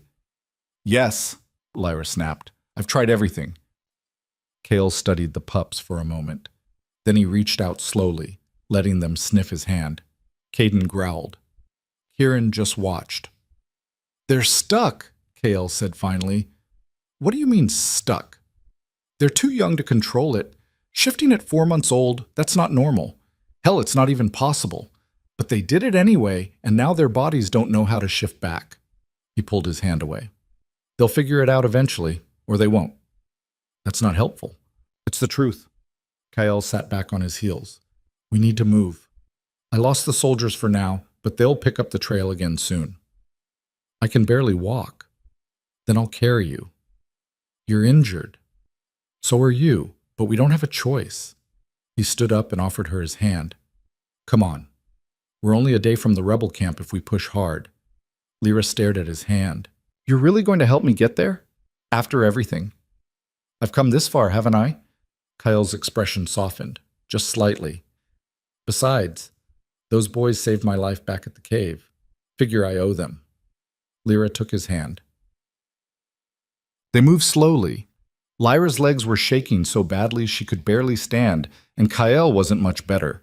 But he kept his word. When she stumbled, he caught her. When she fell, he pulled her up. And when she finally collapsed, unable to take another step, he slung her over his shoulder and kept walking. The pups trotted alongside them, their small legs working overtime to keep pace. Every so often, one of them would stop and howl, a thin, pitiful sound that made Lyra's heart clench. "They're calling for their mother," Kael said quietly. "Can she hear them?" "If she's close enough." Shifter bonds are strong, even at this age. He glanced down at Caden, who was staring up at him with wide, curious eyes. "Your mother's going to lose her mind when she sees what you did." Lyra didn't respond. She was too focused on staying conscious. The world had started to blur at the edges. Colors bled together. Sounds became muffled and distant. She was freezing, or burning. She couldn't tell anymore. "Lyra," Kael's voice cut through the fog. "Stay awake. We're almost there." "Almost where?" "The camp." Lyra tried to lift her head, but it felt like it weighed 1,000 pounds. "I don't see anything." "That's the point. It's hidden." Kael shifted her weight on his shoulder. "Just stay with me a little longer, please." There was something in his voice, something she hadn't heard before. Fear. She forced her eyes open and saw the camp. It wasn't what she expected. There were no tents, no banners, no obvious signs of an army. Just a network of caves carved into the side of a cliff, hidden behind trees and snow and clever camouflage. Fires burned deep inside the caves, their light barely visible from the outside. Guards stood watch at the entrances, their eyes sharp and their weapons drawn. Kael carried her straight to the largest cave. "I need a healer," he shouted. "Now!" People started moving immediately. Lyra caught glimpses of faces, hard, weathered, suspicious. Soldiers, all of them. Veterans. A woman appeared, older, with gray hair and scars across her hands. "What happened?" she demanded. "Frostbite, blood loss, possible infection." Kael set Lyra down on a bedroll near the fire. "And before you ask, no, she's not one of ours, but she's got something the Queen needs to see." The healer's eyes narrowed. "What?" Kael stepped aside, and the pups walked into the firelight. The entire cave went silent. The healer's face went white. "Those are the princes," Kael confirmed. "Yeah." Someone swore. Another person gasped, and then a voice cut through the chaos like a blade. "Where did you find them?" Lyra turned her head, too fast, making her vision spin, and saw the Queen. She looked different than she had in the palace, harder, thinner. Her armor was battered, her face streaked with dirt and dried blood. But her eyes, those storm gray eyes, were exactly the same. And they were locked on the pups. "Your Majesty," Kael said, dropping to one knee. "I found them in the forest, with her." He nodded at Lyra.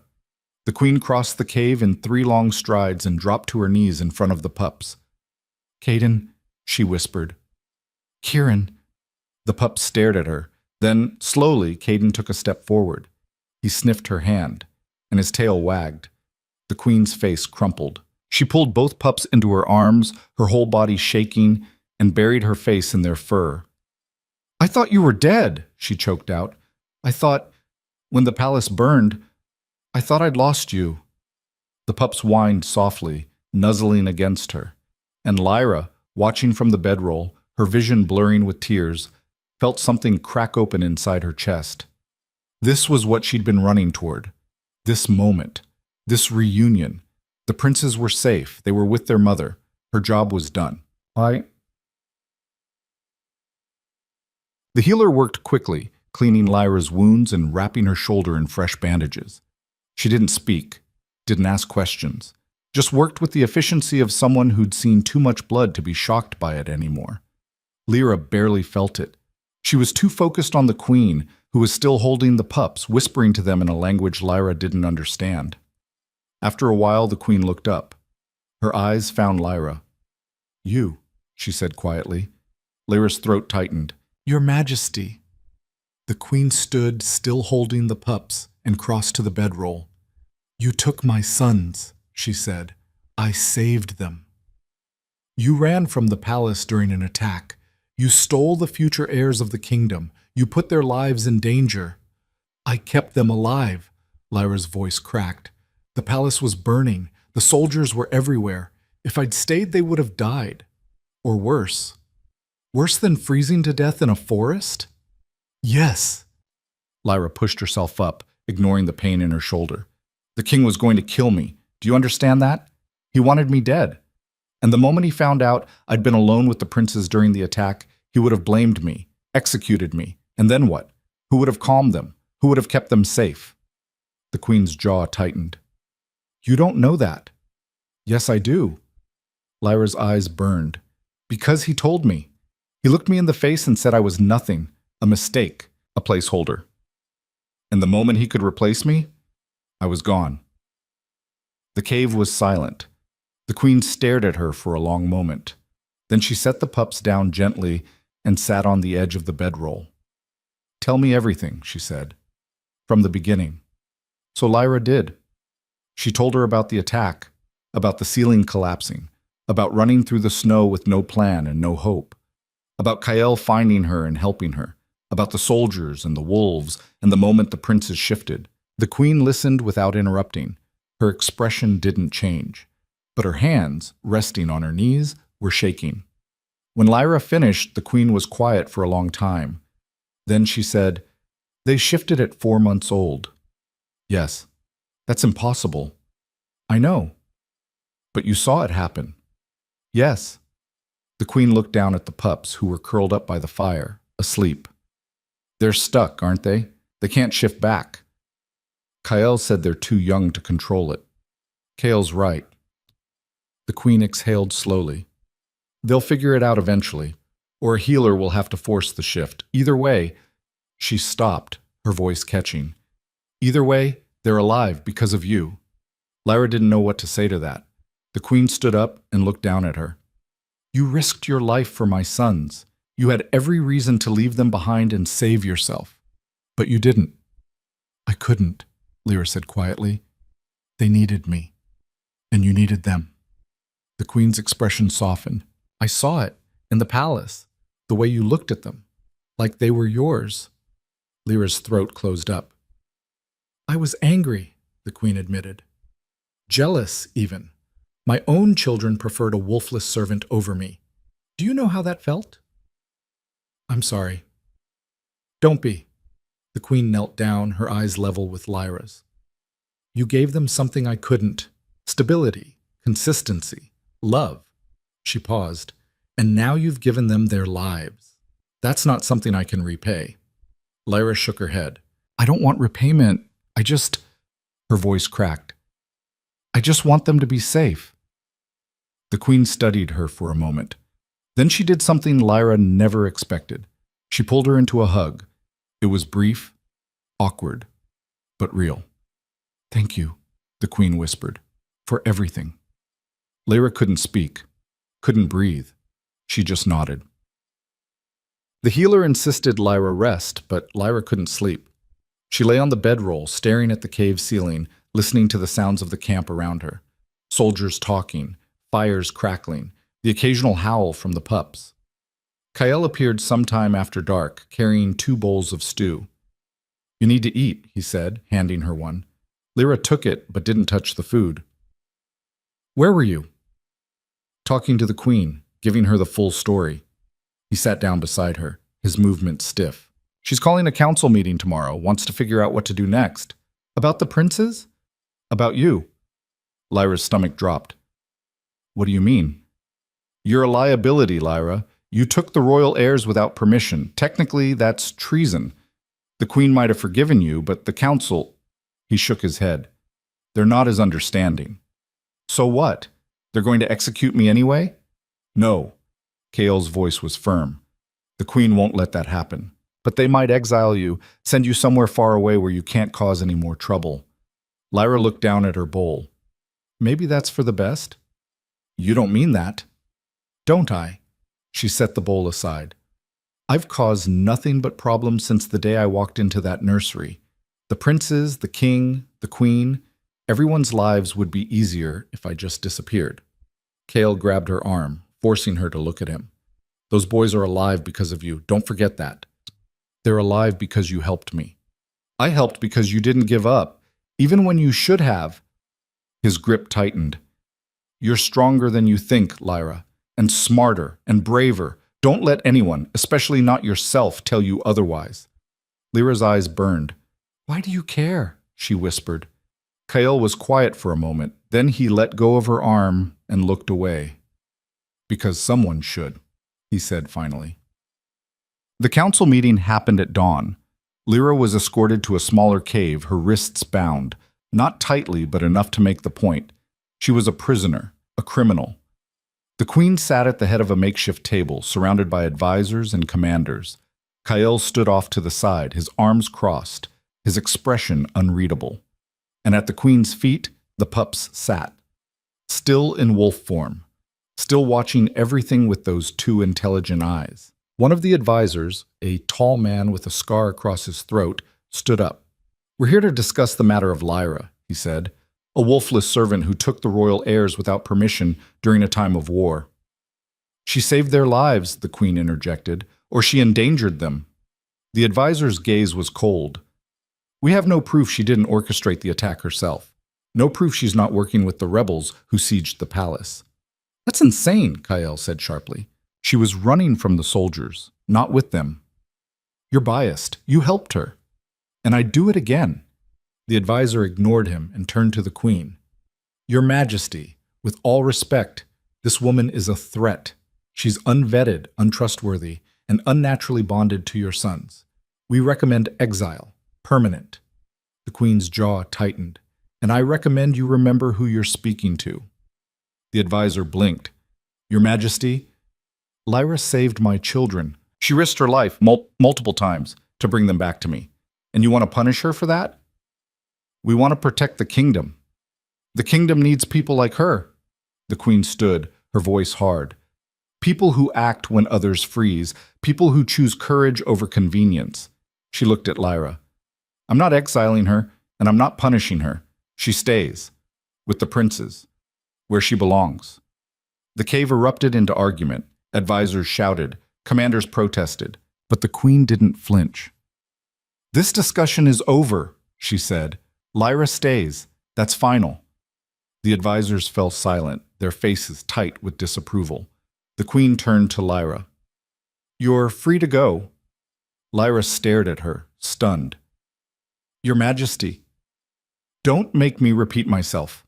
A guard stepped forward and cut the bindings on Lyra's wrists. Lyra rubbed her wrists, her mind spinning. She was free. She was safe. She was... The pups tackled her, both of them, all at once, knocking her backward onto the ground. They licked her face, their tails wagging furiously, and Lyra, despite everything, started to laugh. Okay, she gasped. I missed you too.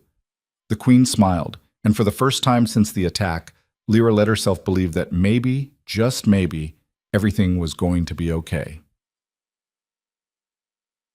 But that night, everything changed. Lyra woke to shouting, to the clash of steel, to the smell of smoke. The camp was under attack. She scrambled out of bed, grabbing the pups, and stumbled toward the cave entrance. Soldiers poured through the trees. Not rebels, not allies. The king's men. And leading them, his face twisted with rage, was the Alpha King himself. His eyes found Lyra across the chaos. And he smiled. There you are, he said. Lyra's blood turned to ice. The queen appeared beside her, her sword drawn. Get the boys to safety, now. Your Majesty, go! Lyra ran, but she didn't get far. A hand grabbed her from behind, yanking her backward. The pups flew from her arms, hitting the ground hard. She screamed, and then a voice, cold, familiar, hateful, spoke in her ear. Did you really think you could run from me? The king growled. Lyra twisted, trying to break free, but his grip was iron. I should have killed you the day you touched my sons, he said, but I'll fix that mistake now. He raised his sword, and then the pups attacked. They were small, young, untrained, but they were furious. They latched onto the king's legs, their teeth sinking deep, and he roared with pain. The queen charged forward, her blade flashing, and Lyra, bleeding, terrified, shaking, grabbed the knife Kael had given her. She didn't think. She just moved. The blade sank into the king's side. Not deep, not fatal, but enough. The king staggered back, his eyes wide with shock. "You!" he choked. The queen's sword found his throat. "You're done," she said coldly. And then she struck. The king fell, and the camp erupted into cheers. Lyra collapsed. Kale caught her before she hit the ground, his arms strong and steady. "You did it," he said, his voice rough. "It's over." Lyra looked up at him, her vision blurring. "Is it?" Kale smiled. "Yeah, it is." The pups climbed into her lap, whining softly, and Lyra held them close. The queen knelt beside her, her face streaked with blood and tears. "You saved us," she said. "Again." Lyra shook her head. "We saved each other." The queen smiled, and for the first time in her life, Lyra felt like she belonged. The battle ended before dawn. The king's soldiers, leaderless, demoralized, surrendered or fled into the forest. The rebel camp erupted in celebration, soldiers shouting and embracing, their voices hoarse with relief and disbelief. But Lyra didn't celebrate. She sat on the ground beside the queen, the pups curled in her lap, and stared at the body of the Alpha King. His eyes were still open, frozen in shock. Blood pooled beneath him, dark and spreading. She'd helped kill him. The knife was still in her hand, sticky with blood. "Lyra," the queen's voice cut through the fog. "Look at me." Lyra couldn't. "You did what you had to do," the queen said firmly. "He would have killed you, killed the boys, killed me. You saved us." "I killed him," Lyra whispered. "No, I killed him. You defended yourself. There's a difference." Was there? Lyra wasn't sure anymore.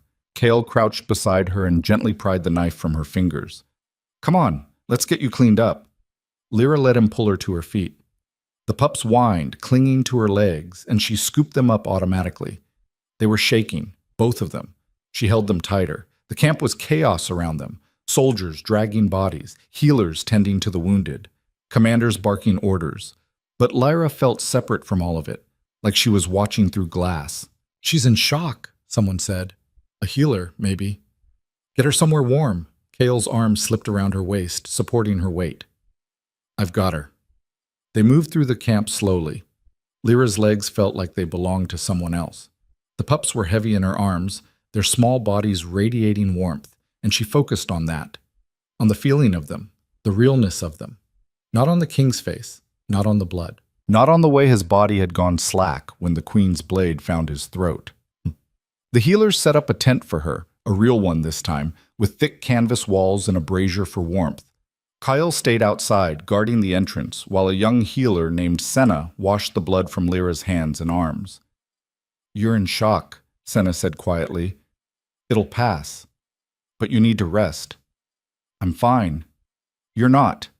Senna wrapped a blanket around Lyra's shoulders. "But you will be. Give it time." Time. Like that would fix anything. The pups were still wolves. They'd been shifted for 2 days now, and nothing the healers tried could coax them back into human form. They ate scraps of meat from Lyra's hands and slept pressed against her side, their small bodies twitching with dreams. Lyra wondered if they understood what had happened, if they knew their father was dead, if they cared. She looked down at them, at Caden's dark fur and Kieran's lighter coat, and felt her chest tighten.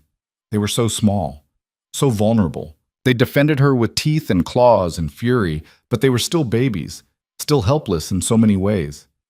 "What happens now?" Lyra asked quietly. Senna paused in her work. "What do you mean?" "The king is dead. The kingdom's without a ruler. What happens to them?" She gestured at the pups. "The queen will take the throne. She's already won the loyalty of the rebel army. The nobles will have no choice but to accept her." "And the princes?" "They'll be heirs, protected, raised to rule." Senna's expression softened. "And you'll be there to help raise them. The queen already said as much." Lyra's throat closed up. "She shouldn't trust me with that. I'm nobody." "You're the woman who saved her sons twice. That makes you somebody." Senna finished cleaning Lyra's hands and sat back. "Try to rest. Tomorrow's going to be long." She left before Lyra could argue. Lyra lay down on the bedroll, the pups immediately curling against her stomach. She wrapped her arms around them and closed her eyes. But sleep didn't come. Every time she started to drift off, she saw the king's face, heard the wet sound of steel cutting flesh, felt the weight of the knife in her hand. She'd killed someone. No, she'd helped kill someone. Did that make it better? Did that make it forgivable? Lyra didn't know. She just knew that something inside her had changed. Something had hardened, and she wasn't sure if that was a good thing or a terrible one. The queen came to see her that evening. She looked exhausted, her face pale, her eyes red-rimmed, her hair loose and tangled, but she moved with purpose, her shoulders straight, her chin up. A queen in every sense of the word. "How are you?" the queen asked, sitting down across from Lyra. "I don't know." The queen nodded. "That's fair." They sat in silence for a moment, the only sound the crackling of the brazier and the soft breathing of the sleeping pups. "The council wants to return to the palace," the queen said finally.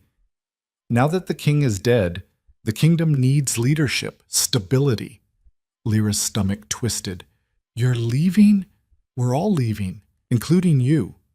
Lyra looked up sharply. "What? You're coming with us, you and the boys." The queen's gaze was steady. "I need you, Lyra. They need you." "Your Majesty, I can't." "Why not?" "Because I'm—" Lyra gestured vaguely at herself. "I'm nobody. A servant. A wolfless girl who doesn't belong in a palace."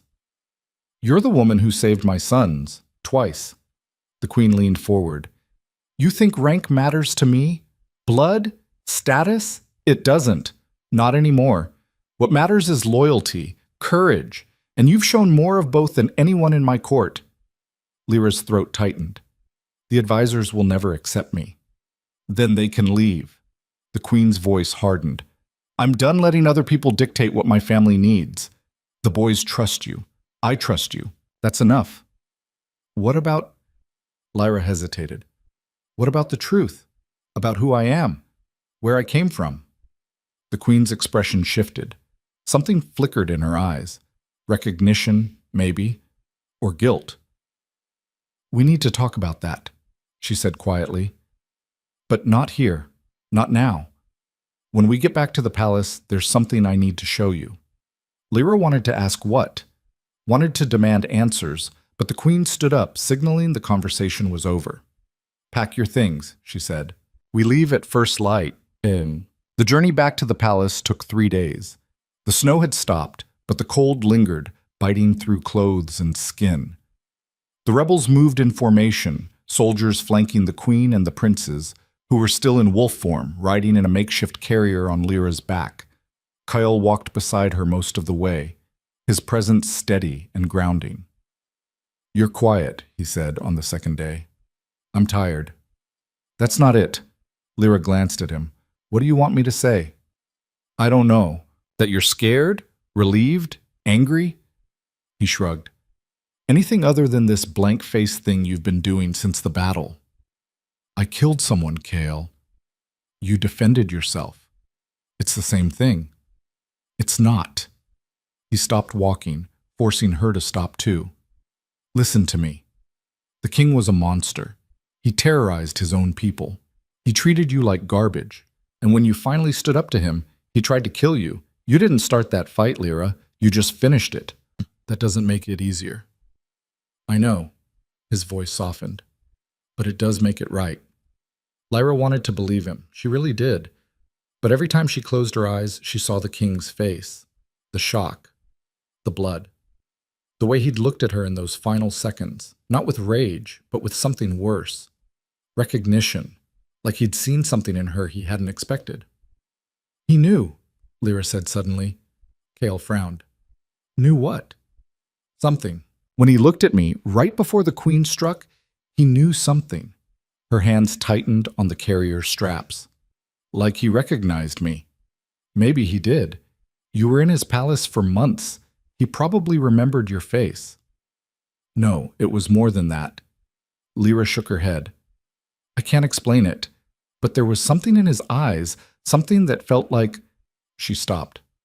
"Like what?" Kyle pressed. "Like he was seeing a ghost." Kyle was quiet for a long moment. Then he said, "The Queen's going to tell you something when you get back. Something big. I can feel it." "How do you know?" "Because I've seen that look before. The guilt. The weight of a secret." He started walking again. "Whatever it is, it's been eating at her for a long time." Lyra's chest tightened. "I'm not sure I want to know." "Probably not, but you need to anyway." They walked in silence after that, the snow crunching under their boots, the pups dozing in their carrier. The palace was a ruin. The outer walls were scorched black from the fire. Half the towers had collapsed. The courtyard was littered with debris, broken stone, shattered glass, the charred remains of furniture and tapestries. But the inner keep had survived. Damaged, yes, but still standing. The Queen walked through the gates like she owned them, which, Lyra supposed, she did now. The soldiers who'd stayed behind to guard the ruins dropped to their knees as she passed. "Your Majesty," one of them said, his voice shaking. We heard the king. The king is dead," the Queen said flatly. "I rule now. Get up. There's work to do." The soldiers scrambled to their feet, already barking orders at each other. Lyra followed the Queen through the destroyed hallways, the pups whining softly in their carrier. Everything looked wrong, familiar but broken, like a memory that didn't quite fit anymore. They passed the nursery, or what was left of it. The door hung off its hinges. The cribs were overturned. Soot covered the walls. Lyra's chest ached looking at it. This was where it had started, where the princes had first reached for her, where she'd become something more than a servant. Now it was ash and ruin. "We'll rebuild it," the Queen said quietly, noticing where Lyra was looking. "Better than before." Lyra nodded, not trusting her voice. They stopped outside the royal chambers, or what was left of them. The Queen pushed open the door and stepped inside. Lyra hesitated. "Come on," the Queen said. "There's something you need to see." Lyra followed. The room was mostly intact. The bed was still there, the heavy wooden frame blackened but whole. The wardrobe had toppled over, spilling silks and furs across the floor. And on the far wall, a portrait. Lyra's breath caught. It was a family portrait. The king and queen, younger, standing side by side. And between them, a little girl. She had dark hair, golden eyes, and a face that looked achingly familiar. Lyra stared at the portrait, her heart pounding. "That's you," the Queen said quietly. Lyra's legs went weak. "What?" "That's you, Lyra. When you were 3 years old." "No, that's not possible. I'm not—" "You're the king's daughter." The Queen's voice was steady, but sad. "His firstborn, born before the twins, before me." Lyra couldn't breathe, couldn't think. "You're lying." "I'm not." The Queen crossed to a chest in the corner and pulled out a bundle of cloth. She unwrapped it carefully, revealing a small silver bracelet. "This was yours. Your mother gave it to you the day she died." She held it out. Lyra took it with shaking hands. The bracelet was delicate, engraved with symbols she didn't recognize. But the moment she touched it, something inside her shifted, like a door opening, like a memory surfacing, a woman's face, soft, kind, smiling. "My little star." Lyra's knees buckled. The Queen caught her before she hit the floor, lowering her gently to sit on the edge of the bed. "Easy," the Queen murmured. "I know this is a lot." "Why?" Lyra's voice cracked. "Why didn't anyone tell me? Why did he—" "Because you were born without a wolf." The Queen's expression was grim. "In this kingdom, that's a death sentence for royalty." The king couldn't have a defective heir. It would have been seen as weakness, a curse on the bloodline. "So he threw me away." The words felt like stones in Lyra's mouth. "Because I wasn't good enough." "Yes." The Queen sat beside her. "Your mother, the king's first wife. She begged him to let you live, promised she'd hide you, raise you in secret. But he refused, said you had to die." Lyra's hands were shaking so badly the bracelet slipped from her fingers. The Queen caught it. "Your mother made a deal with one of the servants," the Queen continued. "A woman named Mira. She agreed to take you, raise you as her own, and never speak of your origins. In exchange, your mother gave her gold, protection, a future for her family. What happened to my mother? The queen's expression darkened. She died 6 months later. Officially, it was an illness, but there were rumors. She stopped, her jaw tight. The king wanted to remarry, wanted sons with wolves. Your mother was in the way. He killed her. It wasn't a question. I don't know for certain, but I suspect. The queen looked at the portrait. By the time I married him, you were already gone, hidden, erased. I didn't know you existed until I found this portrait 2 years ago, tucked away in a storage room. Why didn't you say anything? Because I didn't know who you were. The servant who raised you, Mira, she died when you were young. The other servants who knew the truth were either dead or too scared to talk. I searched for months trying to find the girl in the portrait, and then, the queen's voice caught. Then my sons were born, and you walked into the nursery. And the moment I saw you with them, I knew. Lyra looked up sharply. You knew. Not consciously, but something felt right. The way they responded to you, the way you looked at them, it felt like family. The queen reached out and took Lyra's hand. I had the healers run tests while you were sleeping, blood tests. The results came back 3 weeks ago. And you didn't tell me? I wanted to, but I needed to be sure, needed to have proof. And I needed the king gone before I could say anything. Because if he'd found out, she didn't finish. She didn't have to. Lyra stared down at the bracelet in the queen's hand. She was a princess, a forgotten, discarded, erased princess. But a princess nonetheless. I don't want it, she said quietly. The queen blinked. What? The title, the recognition. I don't want it. Lyra, I'm serious. Lyra stood up, her legs still shaking but her voice steady. I've spent my whole life being invisible, being nothing, and yeah, that was hard, but it also made me who I am. If I take that title, if I become a princess, I lose that. I become someone else. You'd still be you. Would I? Lyra shook her head. The nobles would see me as a threat, a rival to the princes. They'd never accept me. And the people, the wolfless people I want to help, they wouldn't trust me anymore. I'd be one of the royals who threw them away. The queen stood, her expression conflicted. So what do you want? Lyra thought about it. About the merchant and his daughter. About all the children who felt broken and worthless. About the girl she used to be. I want to help, she said finally. I want to stay with the boys, raise them, teach them. But I don't want a crown. I don't want a title. I just want... Her voice cracked. I just want to matter, to make a difference. To prove that people like me aren't worthless. The queen studied her for a long moment. Then she nodded slowly. All right, she said. No title, no crown, but you'll be recognized as part of this family. The boys deserve to know who you are. And so does the kingdom. I can live with that, the queen smiled. Good, because I wasn't giving you a choice. Despite everything, Lyra almost laughed. But the coronation happened 2 weeks later. The great hall had been cleared of debris and draped in black and silver banners. Nobles from across the kingdom gathered, some supportive, some skeptical, all curious.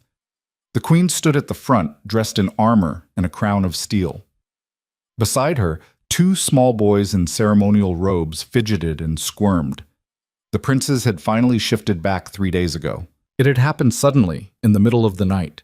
One moment they were wolves, the next they were screaming babies again. The healers said it was a miracle. Lyra just thought they'd figured out how to let go. Now they stood beside their mother, holding hands, their golden eyes scanning the crowd. Caden saw Lyra first. His face lit up, and he yanked his hand free from Kieran's, toddling toward her on unsteady legs. The crowd gasped. Lyra crouched down and caught him, pulling him into her arms. Kieran followed immediately, clinging to her leg. The nobles whispered. The queen stepped forward and raised her hand for silence. I know there are questions, she said, her voice carrying across the hall. About the attack, about the king, about the woman you see before you. She gestured to Lyra. This is Lyra, the king's firstborn daughter, hidden and discarded because she was born without a wolf. But she is also the woman who saved my sons. who risked her life to bring them back to me, who proved that strength comes not from power, but from heart. The whispers grew louder. From this day forward, the queen continued, Lyra will serve as the royal guardian to the princes. She will have a place in this court, a voice in this kingdom, and anyone who challenges that. Her gaze swept the room, hard and unyielding. Challenges me. The hall fell silent. Then, slowly, one of the nobles stepped forward and bowed. Another followed. Then another. Within moments, the entire hall was bowing. Lyra stood there, holding the princes, tears streaming down her face.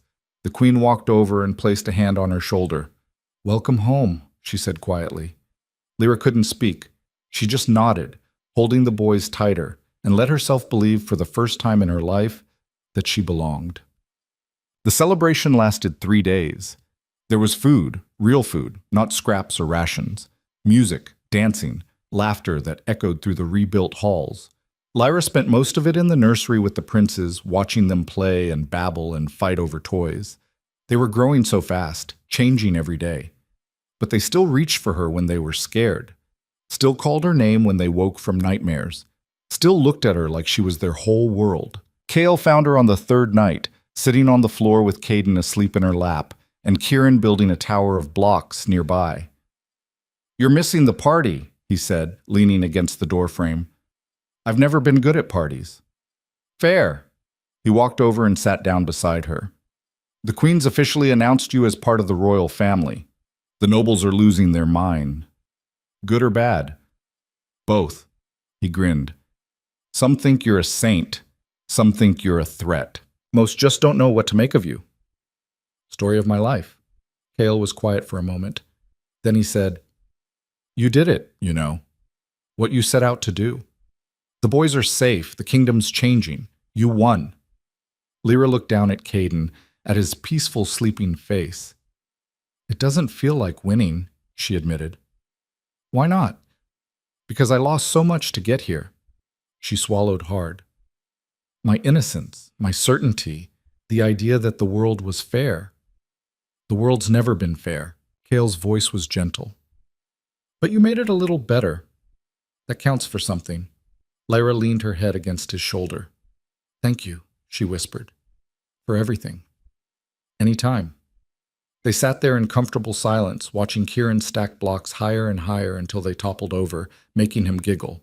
And Lyra thought, maybe this was enough. Maybe she didn't need a wolf or a title or a place in history. Maybe she just needed this. A moment of peace. A room full of laughter. 2 little boys who loved her unconditionally. Maybe that was winning, after all. 6 months later, the kingdom held its first council meeting with representatives from all classes. Nobles, soldiers, merchants, and even servants. It was chaos at first. People shouting over each other, demanding to be heard, clashing over policies and priorities. But the queen held firm. And slowly, painfully, they started to listen. Lyra attended the meeting, sitting beside the queen with the princes playing at her feet. She didn't speak much. Didn't need to. Her presence was enough, a reminder of what the kingdom was fighting for. A future where everyone mattered, where strength came in many forms, where a wolfless girl could stand beside queens and kings and be valued for who she was, not what she lacked. After one particularly heated session, a merchant approached Lyra. "You're the one who saved the princes," he said. "Yes." "My daughter's wolfless too." His voice was thick with emotion. "She's 6, and every day she comes home crying because the other kids call her broken. Useless." Lyra's chest ached. "I'm sorry." "Don't be sorry, just—" He swallowed hard. "Just keep showing up, keep proving them wrong. Because if you can do it, maybe she can too." He walked away before Lyra could respond, but his words stayed with her. That night, she told the queen about the conversation. "We should do something," Lyra said, "for the wolfless. Create programs, schools, something to show them they're not broken." The queen nodded slowly. "You're right, but I can't do it alone. I need someone to lead it, someone who understands what they're going through." She looked at Lyra. Lyra's eyes widened. "You want me to— Yes. I don't know anything about leading programs or— You know what it's like to be invisible, to be dismissed, to fight for every scrap of dignity. The Queen's gaze was steady. That's more important than any training. Lyra thought about the merchant's daughter, about all the other children out there who felt worthless because they didn't have wolves, about the girl she used to be. Okay, she said, I'll do it. The Queen smiled. I knew you would. That's it. 2 years later, the kingdom was unrecognizable. The palace had been rebuilt, its walls stronger than before. The Council of Voices, as it came to be called, met regularly, and real changes were happening. Laws protecting the wolfless, schools teaching trades and skills instead of just combat, a shift in how people thought about power. It wasn't perfect. There were still nobles who resisted, still people who clung to the old ways. But it was better. And Lyra, once invisible, once nothing, was at the center of it all. She ran the Wolfless Initiative, a network of schools and support systems across the kingdom. She traveled to villages, met with families, listened to stories that broke her heart and fueled her determination. The work was exhausting. Some days she came back to the palace so tired she could barely stand. Other days she faced resistance so fierce it made her want to quit. But then she'd see a child's face light up when they realized they weren't alone. Or she'd hear a parent thank her through tears. Or she'd watch a wolfless teenager graduate from one of her programs with skills and confidence they'd never had before. And she'd remember why she was doing this. Every night she came home to the palace. To the princes, who were 4 years old now and wild as wolves, pun intended. They ran through the halls, climbed on furniture, drove the servants crazy. Caden was bold and fierce, always the first to try something new. He'd inherited his father's intensity, but tempered it with kindness. When other children were mean to the wolfless kids who sometimes visited the palace, Caden was the first to stand up for them. Kieran was quieter, more thoughtful. He watched everything, asked questions that made the tutors nervous, and had a way of seeing through people that was unnerving in someone so young. But he was also gentle, patient, the kind of child who'd sit with someone who was sad until they felt better. They were going to be incredible leaders someday, and Lyra would be there to help them become those leaders. On the 3rd anniversary of the king's death, the queen held a private ceremony in the garden. Just the 4 of them, the queen, Lyra, and the princes. They planted a tree, not for the king, but for the future, for the kingdom they were building together. The boys took turns shoveling dirt, their faces serious with concentration. When they finished, they stepped back and looked at their work with pride. It's small, Caden observed. All trees start small, the queen said. But with time and care, they grow strong. Like us? Kieran asked. Exactly like you. The boys beamed. Lyra knelt beside the sapling and pressed her hand against the soil. We should make a promise, she said. What kind of promise? Caden asked. That we'll take care of this tree, watch it grow, and that we'll remember what it stands for. What does it stand for? Kieran tilted his head. Lyra thought about how to explain it. About the kingdom that had thrown her away. About the fight to rebuild it into something better. About the children who were growing up believing they had worth. Hope, she said finally. It stands for hope. The queen smiled and placed her hand over Lyra's. I like that. The boys added their hands to the pile. They stood there for a while, watching the sun set over the garden, their hands linked over the soil of a tree that would outlive them all. He would have hated this, the queen said quietly. Good, Lyra replied. The queen laughed, a real, genuine sound that made the boys giggle. You've changed, you know, the queen said. When I first met you, you couldn't even look me in the eye. I was terrified of you. And now? Lyra smiled. Now you're family. The queen's expression softened. Thank you. For not giving up. On the boys. On me. On yourself. Lyra didn't respond with words. She just squeezed the queen's hand. Because the truth was, she hadn't given up. She'd fought. She'd survived. She'd changed. And now, standing in a garden with a queen, 2 princes, and a future she'd helped create, she finally understood what it meant to win. Not by being the strongest or the fastest or the most powerful, but by refusing to let the world tell her she was nothing, by proving again and again that she was enough. That night, Lyra tucked the princes into bed. Caden grabbed her hand before she could leave. Lyra? Yeah, bud? You're not going anywhere, right? You're staying. Lyra's throat tightened. I'm staying. Promise? I promise. He smiled and closed his eyes. Kieran was already asleep, one hand clutching his blanket, the other stretched toward Lyra. She kissed both their foreheads and stepped into the hallway. Cale was waiting outside, leaning against the wall like he always did. They asleep? He asked. Finally. Good. He pushed off the wall and fell into step beside her. You got plans tomorrow? The usual. Meetings, paperwork, trying to convince stubborn nobles that change is good. Sounds thrilling. It is, actually.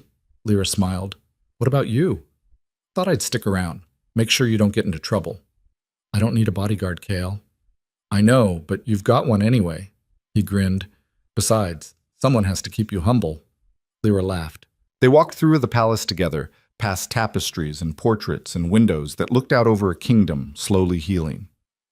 Lyra paused at one of the windows, looking out at the lights of the city below. You ever think about leaving? She asked quietly. Finding somewhere quieter, simpler? Kael shrugged. Sometimes. But then I'd miss watching you change the world. I'm not changing the world. Yes, you are. You just don't see it yet. He stood beside her, following her gaze. Those kids you're helping, they're going to grow up and have kids of their own. And those kids are going to grow up in a world where being wolfless doesn't mean being worthless. That's legacy, Lyra. That's change that lasts. Lyra felt tears prick her eyes. I just don't want them to feel the way I felt. They won't, because of you. They stood there in comfortable silence, watching the city. Thank you, Lyra said finally, for believing in me when I didn't believe in myself. Anytime. Bullshit. Years later, when the princes were grown and ruling the kingdom with wisdom and compassion, historians would tell the story of the wolfless guardian, the girl who saved two princes and changed a kingdom. Some would call it a fairy tale, others would call it a legend. But the people who lived through it, the children who attended her schools, the families she helped, the kingdom she transformed, they knew the truth. It wasn't magic, it wasn't destiny. It was just a broken girl who refused to stay broken, who chose courage over comfort, who loved fiercely and fought harder, who proved that strength doesn't come from what you're born with. It comes from what you choose to become. Lyra never forgot where she came from. She kept her old servant's clothes in a chest in her room. She still ate in the kitchen sometimes, sharing meals with the staff who'd once ignored her. She made sure the princes knew the servants by name, made sure they understood that rank didn't determine worth. And when they were old enough to understand, she told them her story, all of it. The rejection, the pain, the fear, the choice to run, the fight to survive. You were brave, Caden said when she finished. I was terrified, Lyra corrected. Bravery isn't not being scared, Kieran said quietly. It's being scared and doing it anyway. Lyra smiled through her tears. When did you get so wise? We had a good teacher. On Lyra's 30th birthday, the queen threw a celebration. The entire kingdom was invited. Nobles and servants, merchants and soldiers, wolfless and shifted. Everyone. Lyra stood on the palace balcony, looking out at the crowd, and felt overwhelmed by the sheer number of people who'd come. They're here for you, the queen said, standing beside her. They love you. They love what I represent, Lyra corrected. Hope, change, possibility. Same thing, the queen smiled. You gave them a future where they could be themselves. That's worth celebrating. The princes appeared, now young men of 16, tall and strong and confident. Speech time, Caden said, grinning. I hate speeches. Too bad. You're giving one anyway. Kieran handed her a piece of paper. Lyra looked down at it. It was blank. You want me to improvise? You're good at that, the queen said. Lyra took a deep breath and stepped forward to the edge of the balcony. The crowd fell silent. She looked out at them, thousands of faces, all turned toward her, waiting. I'm not good at speeches, she started. I never was, but I want to say something anyway. She gripped the railing. When I was a child, I was told I was worthless, that because I didn't have a wolf, I didn't matter. And for a long time I believed that. I let that define me. The crowd was completely still. But then something happened. Two babies needed me, and in trying to save them, I saved myself. I learned that worth isn't something you're born with. It's something you create through your choices, your actions, your refusal to give up. Her voice grew stronger. This kingdom used to measure people by their power, by their bloodlines, by whether they could shift. But we're changing that together. We're building a future where everyone has value, where everyone has a voice, where no child ever has to feel worthless because they're different. A tear streamed down her face, but she didn't stop. I'm not special. I'm not magic. I'm just someone who refused to accept that being broken meant being useless. And if I can do that, if a wolfless servant can stand here today and help shape a kingdom, then anyone can. Anyone. The crowd erupted into cheers. Lyra stepped back, her legs shaking, and the queen pulled her into a hug. That was perfect, the queen whispered. Lyra couldn't speak. She just held on and let herself feel it all. The love, the acceptance, the belonging. She'd started with nothing, and she'd become everything that mattered. Years passed. The princes became kings, co-rulers who governed with wisdom and compassion. The kingdom flourished. The Wolfless Initiative expanded to neighboring territories, and Lyra, no longer young but still fierce, continued her work. She never stopped fighting for the forgotten, never stopped believing that everyone deserved a chance. On her deathbed, surrounded by the people she loved, she looked at the two men who'd once been helpless babies in her arms. "You did good," she whispered. "We learned from the best," Caden said, his voice thick with tears. Kieran took her hand. "Thank you for everything." Lyra smiled. "It was my honor." She closed her eyes, and her last thought wasn't of pain or regret. It was of two tiny princes who'd changed her life, of a queen who'd given her a family, of a kingdom that had finally learned that strength comes in many forms. She'd been nothing, and she'd become everything. And that, more than any crown, any title, any power, was the real victory.